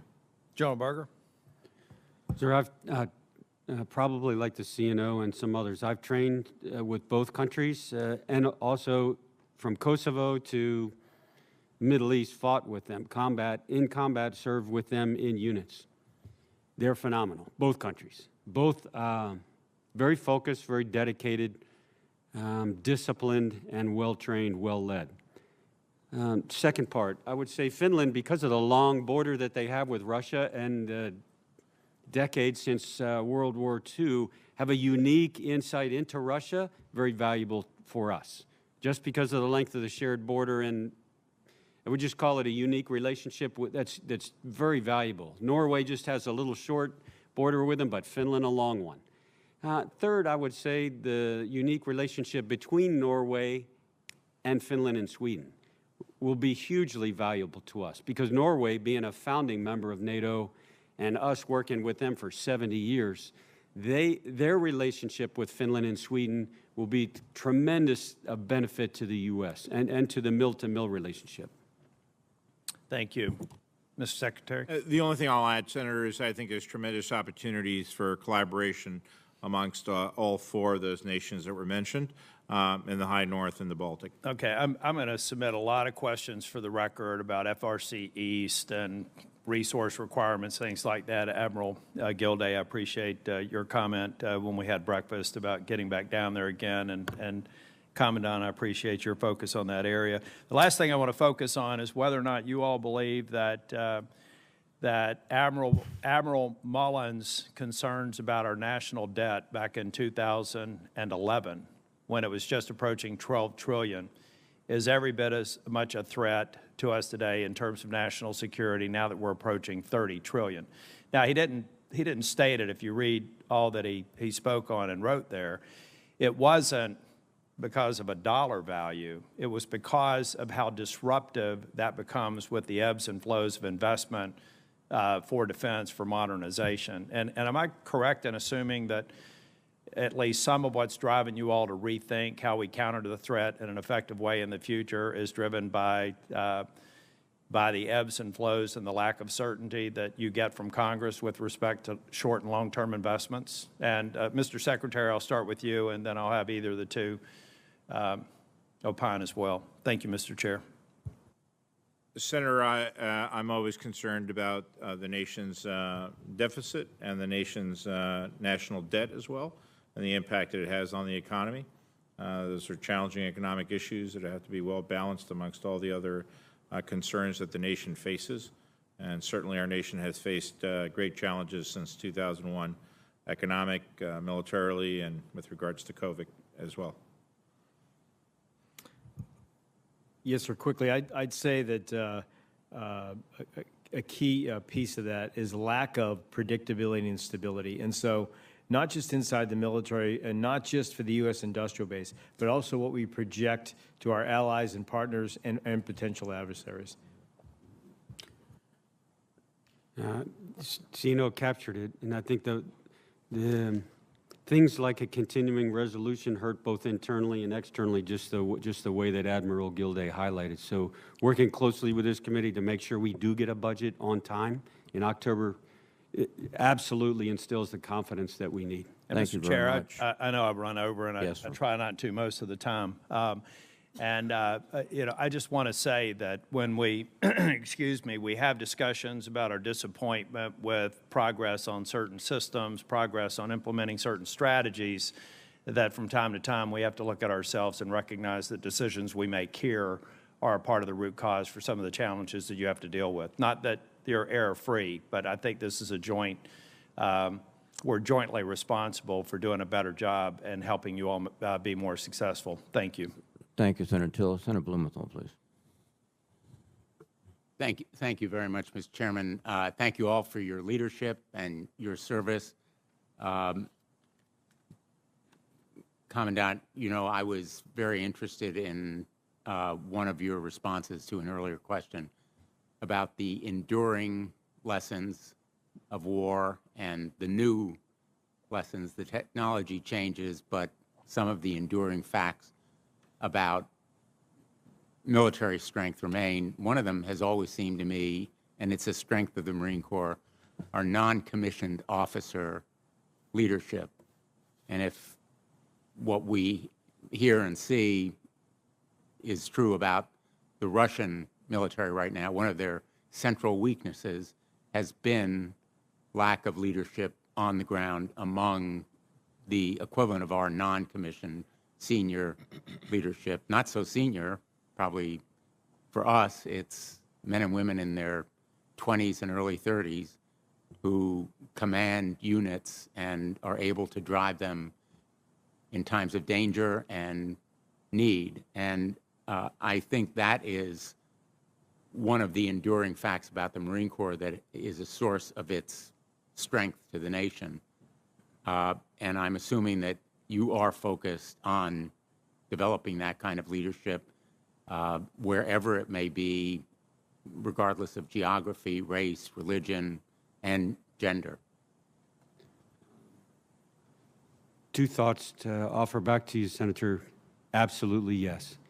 And I am so grateful that my predecessors like General Gray and others put the emphasis and the resources on the training and the education of the non-commissioned officers. Because without that, they didn't have the tools. He and others focused on that 25, 30 years ago. We are reaping the benefits of that now. The second part of that, I would say the NCO Corps itself is the officers have to have confidence in them and delegate to them without micromanaging. Trust that they're gonna lead. Trust that they're gonna make decisions on their own. And that's the way that the Marine Corps operates. That is, as you captured it, that is the strength of what we do, is the NCO Corps. Thank you. Admiral Gilday, I know you made reference to earlier in response, I think to Senator Rounds, the value of having a private shipyard do submarine maintenance work. I think that Electric Boat has been a source of great strength in terms of maintenance. The Navy has not yet awarded the contract for work on the Hartford, and I hope that it will do so fairly promptly. I understand it may be in June. Am I correct in that understanding? Sir, I'll get back to you in the exact timeline, but yes, I'd just like to double down on my comments and how important both Electric Boat and Huntington Ingalls are from a repair, not only from a production standpoint, but from a repair standpoint. They're absolutely critical. I also want to focus on a somewhat arcane, but I think important question about the unusually hazardous risk indemnity. This issue is complex, but again, for contractors, it's a very important one. I've recently voiced my concerns over a change in the unusually hazardous risk indemnity policy in an exchange with Assistant Secretary Stephanie last week, as a matter of fact. I'm not going to have time, and I know we're at the end of a lengthy hearing, but I would be interested in comments that you may have in writing. The Navy risks losing its private partners and thus its ability to build major weapon systems and technologies for future conflict if it fails to take account of the risks that they undertake by reversing a decades-old indemnification policy to no longer cover those kinds of risks involving conventional weapons that rely on high-energy propellants. It may seem like a technical issue, but it's one of great concern to the companies that manufacture these weapons, and I'd appreciate your looking into it. Yes, sir. Thank you very much. Thanks, Mr. Chairman. Thank you, Senator Blumenthal. Senator Hawley, please. Thank you, Mr. Chairman. Thanks, all of you, for being here. Thank you for your service. General Berger, I just want to start by saying that I was particularly pleased to see in the Force Design 2030 annual update your continued focus on China as the nation's pacing threat, on the Taiwan scenario, and your continued use of those scenarios and that threat to benchmark what the Marine Corps' efforts are in your strategic design. I think it's a bold vision, which you've been doing, much overdue, and I just want to say I think you've done it in a very rigorous and thoughtful way. So I think it's a model. Keep up the good work. Mr. Secretary, if I could come to you, you said in response to a question a minute ago that one of the shipbuilding profiles, this is on the shipbuilding plan, one of the profiles, or three of them, one of them supports the statutory requirement of a 355 ship Navy. Is that profile 3, I assume? Yes, sir. Okay. On the same plan, Admiral, Navy officials told me earlier this week and last week that profiles 1 and 2 of the shipbuilding plan do not meet the Navy's operational requirements for the pacing scenario in PACOM with regard to Taiwan.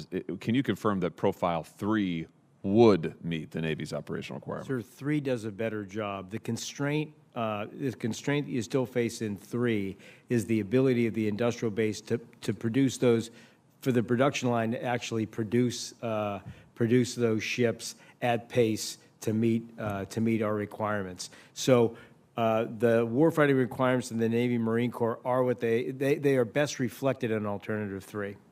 So are you telling me, Admiral, we would get there in 3, but it might still be a push even under 3? Am I hearing you right? We would get there with 3, but that would require real growth in the budget. Let me just ask you how long it would take to get to the point under 3 where the Navy would be able to meet its operational requirements. So with respect to 355, sir, that would be out in the 2040s in order to put us on that path, which I think is probably, physically reasonable given, again, the constraints of the industrial base. What about the operational requirements for the pacing scenario in PACOM? That is defeating a fait accompli against Taiwan. So capacity does obviously gives you greater capability. And based on the way we're going to fight, which we believe is to be distributed fleet rather than massing forces, we would mass effects. We need more ships of every different type. And so I'm not ignoring the need for capacity, but given the top line that we have and dealing with reality, what we're trying to do, Senator, is make sure that the ships that we have and that we are building are the most capable and high quality that we can field. I just want to say again, for the record, that I think it's disturbing. This is no reflection on you, Admiral, but I think it's disturbing that of the 3 profiles in the shipbuilding plant, only one of them comes close. And you were saying even then it'll be a push, but comes close to meeting the operational requirements that the Navy has to deal with the pacing challenge and the pacing theater. I mean, if that's not a wake-up call to this committee, I don't know what is. Let me ask you about the danger of simultaneous conflicts, Admiral, in multiple theaters. So what would happen if the Navy, let me ask it this way. What would the impact be on the Navy's ability to meet its operational requirements in EUCOM if we had to withhold Navy forces from Europe in order to deter Chinese aggression in PACOM? I think we'd be challenged. We'd have to take a look at how you squeeze the most out of the joint force that you have and use it in the best possible way. But I think we'd be challenged. Right now the force is not sized to handle 2 simultaneous conflicts. It's sized to fight one and to keep a second adversary in check. But in terms of two all-out conflicts, we are not sized for that. Can you give us a sense of what kind of capabilities that the Navy provides that would be in high demand, are in high demand in both EUCOM and PACOM? First of all, it's submarines. I think secondly, it would be carrier air. Third would be amphibious ships. And then you need destroyers with multiple weapons in order to protect those assets. So across the board, you need more of everything. Yeah, thinking about the constraints that we'd face in either theater, but particularly in EUCOM, what are some of the capabilities you would say that the Navy's currently providing in Europe that maybe our allies in that region could be doing more to provide on their own should we need them in PACOM or elsewhere? I think submarines are a key capability in any fight. And so that would be one message I would give to Europe to invest more heavily in those kinds of platforms. Yeah, thank you. In my few remaining seconds here, Mr. Secretary, let me ask you about an interesting article I read from former Undersecretary of the Navy, Robert Wark, who recently said, I want to make sure I get this right, he's talking about forward presence, and he said over time, an emphasis on forward presence could lead to a decline in warfighting readiness with potentially dire results. Do you agree with the former Secretary that presence operations can trade off with proficiencies that are critical to combat? I don't agree with his assessment that we need less forward presence. I think we need greater access to bases and logistics, bases in particular, across the globe wherever we can find them. Let me ask, last question here, Mr. Chairman, and I'll finish with this. Let me ask you if you agree with this statement. This is Wark again. The Navy warfighting and material readiness should no longer be sacrificed on the altar of forward presence, and the Navy should no longer confuse that with winning a war. Do you think that that's right, wrong, oversimplified? I don't think we've sacrificed our wartime capabilities in exchange for presence. I think the two go together. I think what we need is the right capacity, the right capabilities to deliver the right lethality, and that also demands access to the logistical bases throughout the globe, working with our partners and allies. I'm not so sure about that, but we'll follow up. Thanks, Mr. Chairman. Thank you, Senator Hawley. We've concluded the first round. Members have requested a second round. We also will have a classified session in SVC 217. So I will recognize Senator King first and then go to the other side. I would ask you to keep your questions concise and necessary for this open session because you'll have another opportunity to talk to these gentlemen in a closed session. Senator King, please. Just several quick points. Number one, I want to associate myself with Senator Hirono's comments about the 15-ship multi-year for destroyers, and I know there's some discussion about whether the industrial base has the capacity to meet that. I think there's a bit of a circular argument. My experience working with Bath Iron Works is you give them the signal and they can meet it. If they don't get the signal of the longer term multi-year, then it makes it less likely that they'll meet it. So I don't think that should be a constraint. I think everyone realizes from this discussion that number one, multi-years are better for the taxpayers, they're better for the industrial base, and a longer multi-year sends a strong signal to the industrial base that the business will be there, they can make the investments and meet that requirement. That's number one. Number two, on the Portsmouth Naval Shipyard, we've been talking a lot about readiness. And I want to thank you for the investment that the budget makes in completing or at least moving forward the capital improvements at the shipyard. Already, what that new dry dock, Mr. Secretary, that you and I saw, the USS Cheyenne is in that dry dock successfully. So the next step, of course, is to double the capacity of that dry dock. But I want to mention a sort of a side issue. In talking with people at the Portsmouth Naval Shipyard, they're talking about all the investments in the infrastructure. That's really important. But they also have investments in the people. And every worker, every business in America is short of workers. And they told me that the way to attract additional workers to Portsmouth Naval Shipyard is childcare and parking. And you don't really think about parking as a naval function, but if we want good people and they're competing for the best in the region, we've got to think about those sort of quality of life things. And that we were talking a lot today about new requirements of younger workers. And those are the two things that have been brought to my attention. So I wanted to mention those to you as you think about the investment in the Portsmouth Naval Shipyard. And finally, Mr. Secretary, you have indicated in an excellent report about the collaboration and joint development that's going on between Huntington Ingalls, Bath Iron Works, and the Navy on the new DDG-X. And I want to commend you for that report. And just if you could just state for the record why it's important in the development of this new platform, because where we've had problems in the past is on new platforms, and this is a case where I think we're moving down a very beneficial path.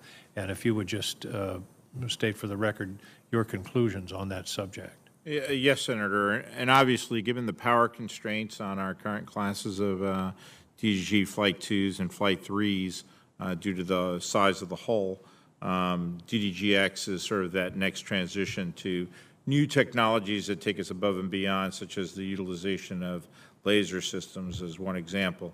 And so it's important to have that transition.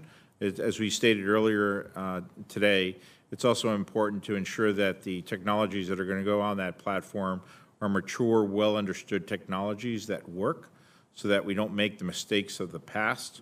And finally, I would argue that we also need to ensure that DDG-X is the concept of operations for its employment is well thought out so that we could also integrate the autonomous or semi-autonomous technologies that we look forward to integrating well into the future as well. And in order to do that successfully, working with the yards to be sure that what we design and set for requirements can be built, I think is an important part of that process. Do you agree? It is, Senator.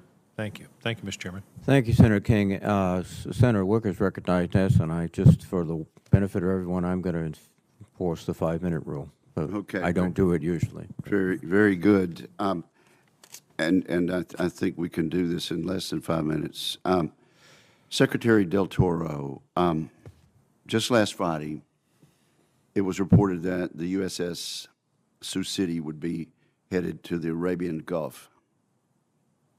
It has been spending time in the Mediterranean.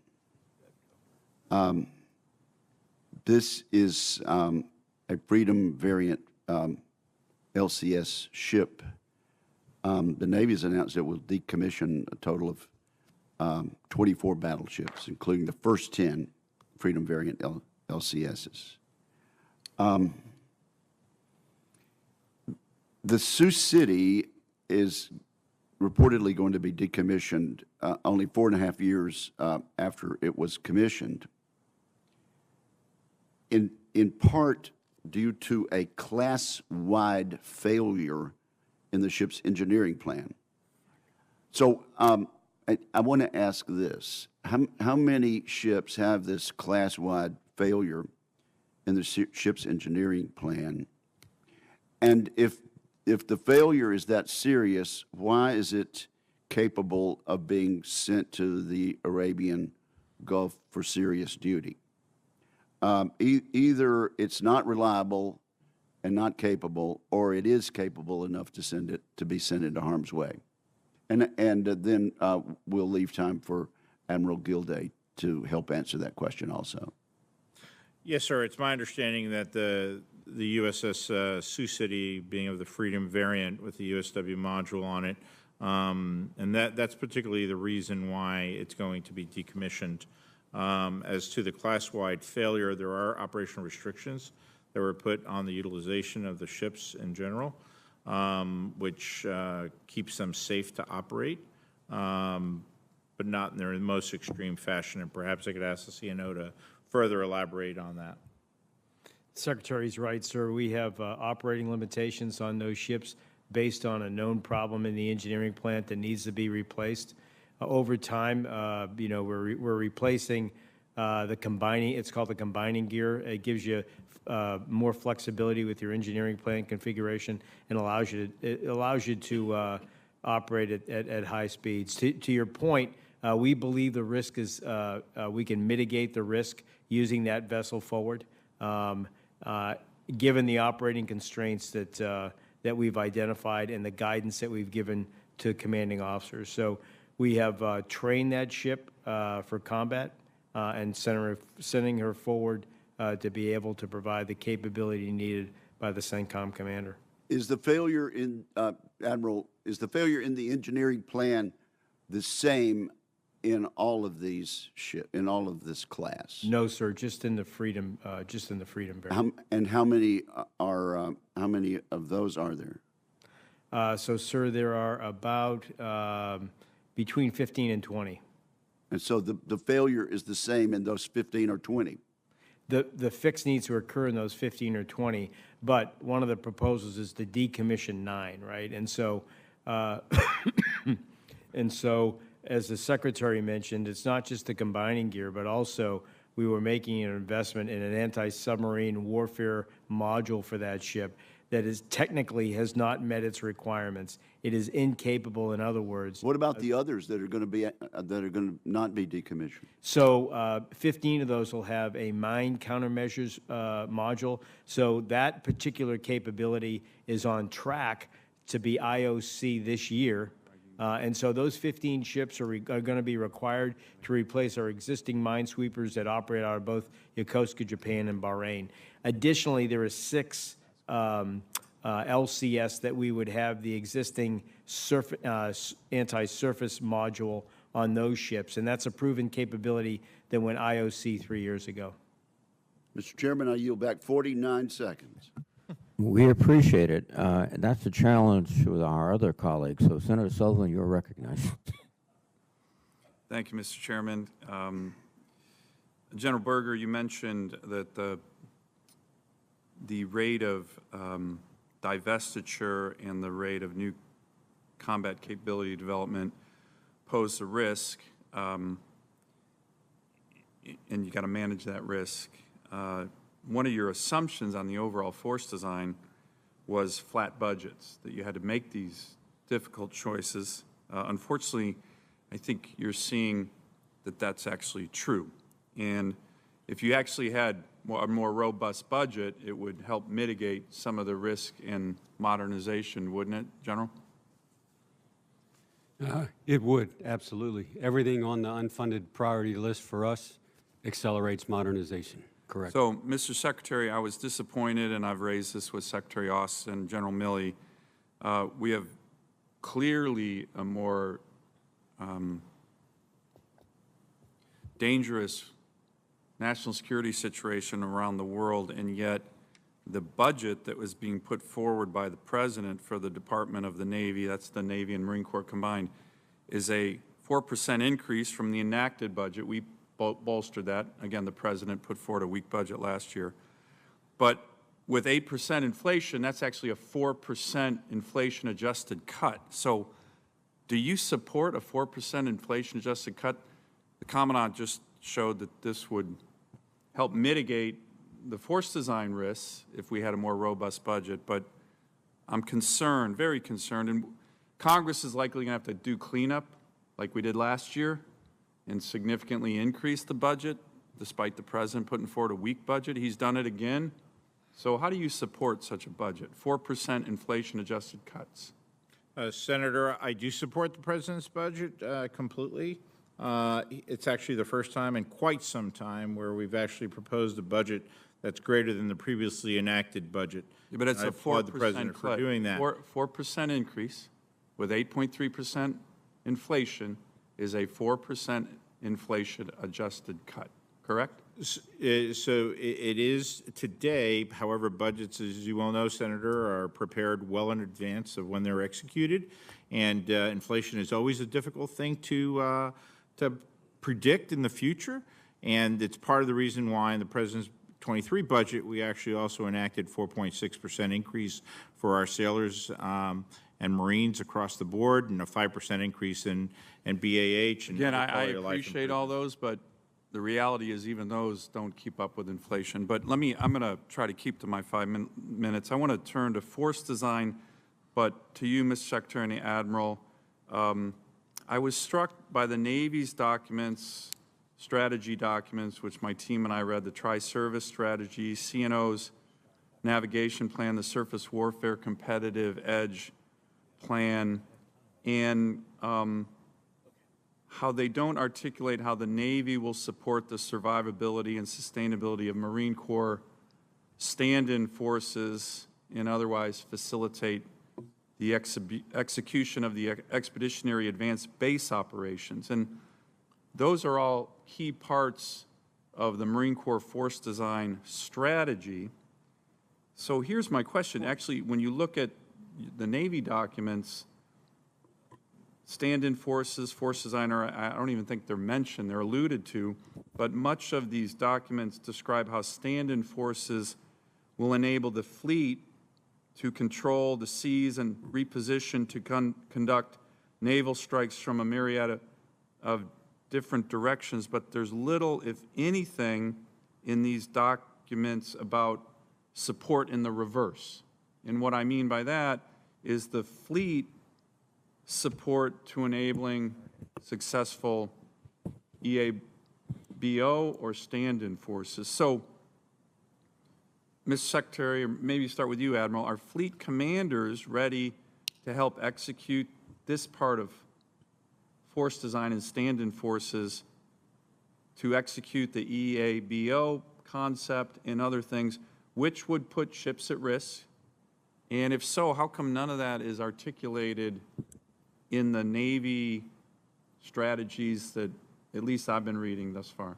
I would offer, sir, that you can get an inaccurate picture by just judging our commitment to force design based on the Tri-Service Strategy and the Navigation Plan. And the reason I say my that, question, though. I do, but the reason I say that is because most of what's been written publicly about stand-in forces has been produced after the release of both of those documents. Now, if you take a look at the concept of operations that are co-signed by both fleet commanders and MEF commanders, whether it's in the Western Pacific or whether it's in Europe, they both rely heavily on stand-in forces as part of warfighting concept. I would also offer that today, the naval commander in Europe, the component commander under General Walters, has Marine elements. I would characterize them as EABOs in terms of what they are doing, in terms of sensing and making sense of the environment, in terms of helping understand what effects that we can produce in theater. They are right now on the ground in places like Estonia, in Iceland, and in Norway. And so I would offer, sir, that it's very much alive at the fleet level in terms of how we're integrating with the Marine Corps. I'll have an update to my navigation plan within the month, and I will take special note to make sure that I foot stomp stand-in forces. Thank you, Senator Sullivan. Thank you very much. Senator Hawley, do you request recognition? Yes, sir. Please. Just, briefly, Admiral, just a question for you on aircraft carriers. I realize that by statute, by law, Navy is required to maintain at least 11 operational carriers. But absent that statutory requirement, my question is it the best use of the Navy's allocation to maintain 11? Here's where I'm going with this. If you had 8 or even 10, that would free up a lot of resources to invest in other capabilities that might be more effective in deterring China in our pacing theater. So do you have a thought on that? Honestly, I think 11 is a conservative estimate based on the demand signal from combatant commanders now. There is no more survivable airfield in the world than an aircraft carrier. And in terms of what it brings to the fight, in terms of sortie generation, in terms of our move now with unmanned refueling that extends the range of the air wing by hundreds of miles, my unfunded list tries to top off on domestic production of weapons with range and speed, principally for the air wing. They remain, along with our submarine force, the main batteries of the United States Navy with respect to offensive weapons. And so, sir, I remain very bullish on aircraft carriers, and I can't think of anybody out there in the joint force that is not. How survivable, though, is the carrier, Admiral, if it's parked in the Taiwan Strait? I mean, I know they're survivable off the coast of Hawaii, but doesn't it depend on where they are? So, based on how we use those carriers, sir, we're going to put them in a place where they can be most effective. And we also are leveraging both space and cyber in terms of how we position those units. I'll tell you that if you take a look at an airfield and an island in the middle of the Pacific, that was targeted when the lava cooled. You can move an aircraft carrier to tomorrow. Reagan National is going to be in the same place that it is today. If that were an aircraft carrier, tomorrow it would be west of the Mississippi in Missouri, or it could be off of Newfoundland, or it could be off of Key West, Florida. So we can move them around. That's one of the real value of naval forces in general. Fair enough. Thank you, Mr. Chairman. Thank you, Senator Hawley. Thank you, gentlemen. We will recess or adjourn the open session, and let us attempt to reassemble SVC 217 at 12:20. For my colleagues, there's a vote pending right now. We'll vote, and then we'll attempt to get together again at 12:20 at SVC 217. Again, gentlemen, thank you for your testimony. The open hearing is adjourned.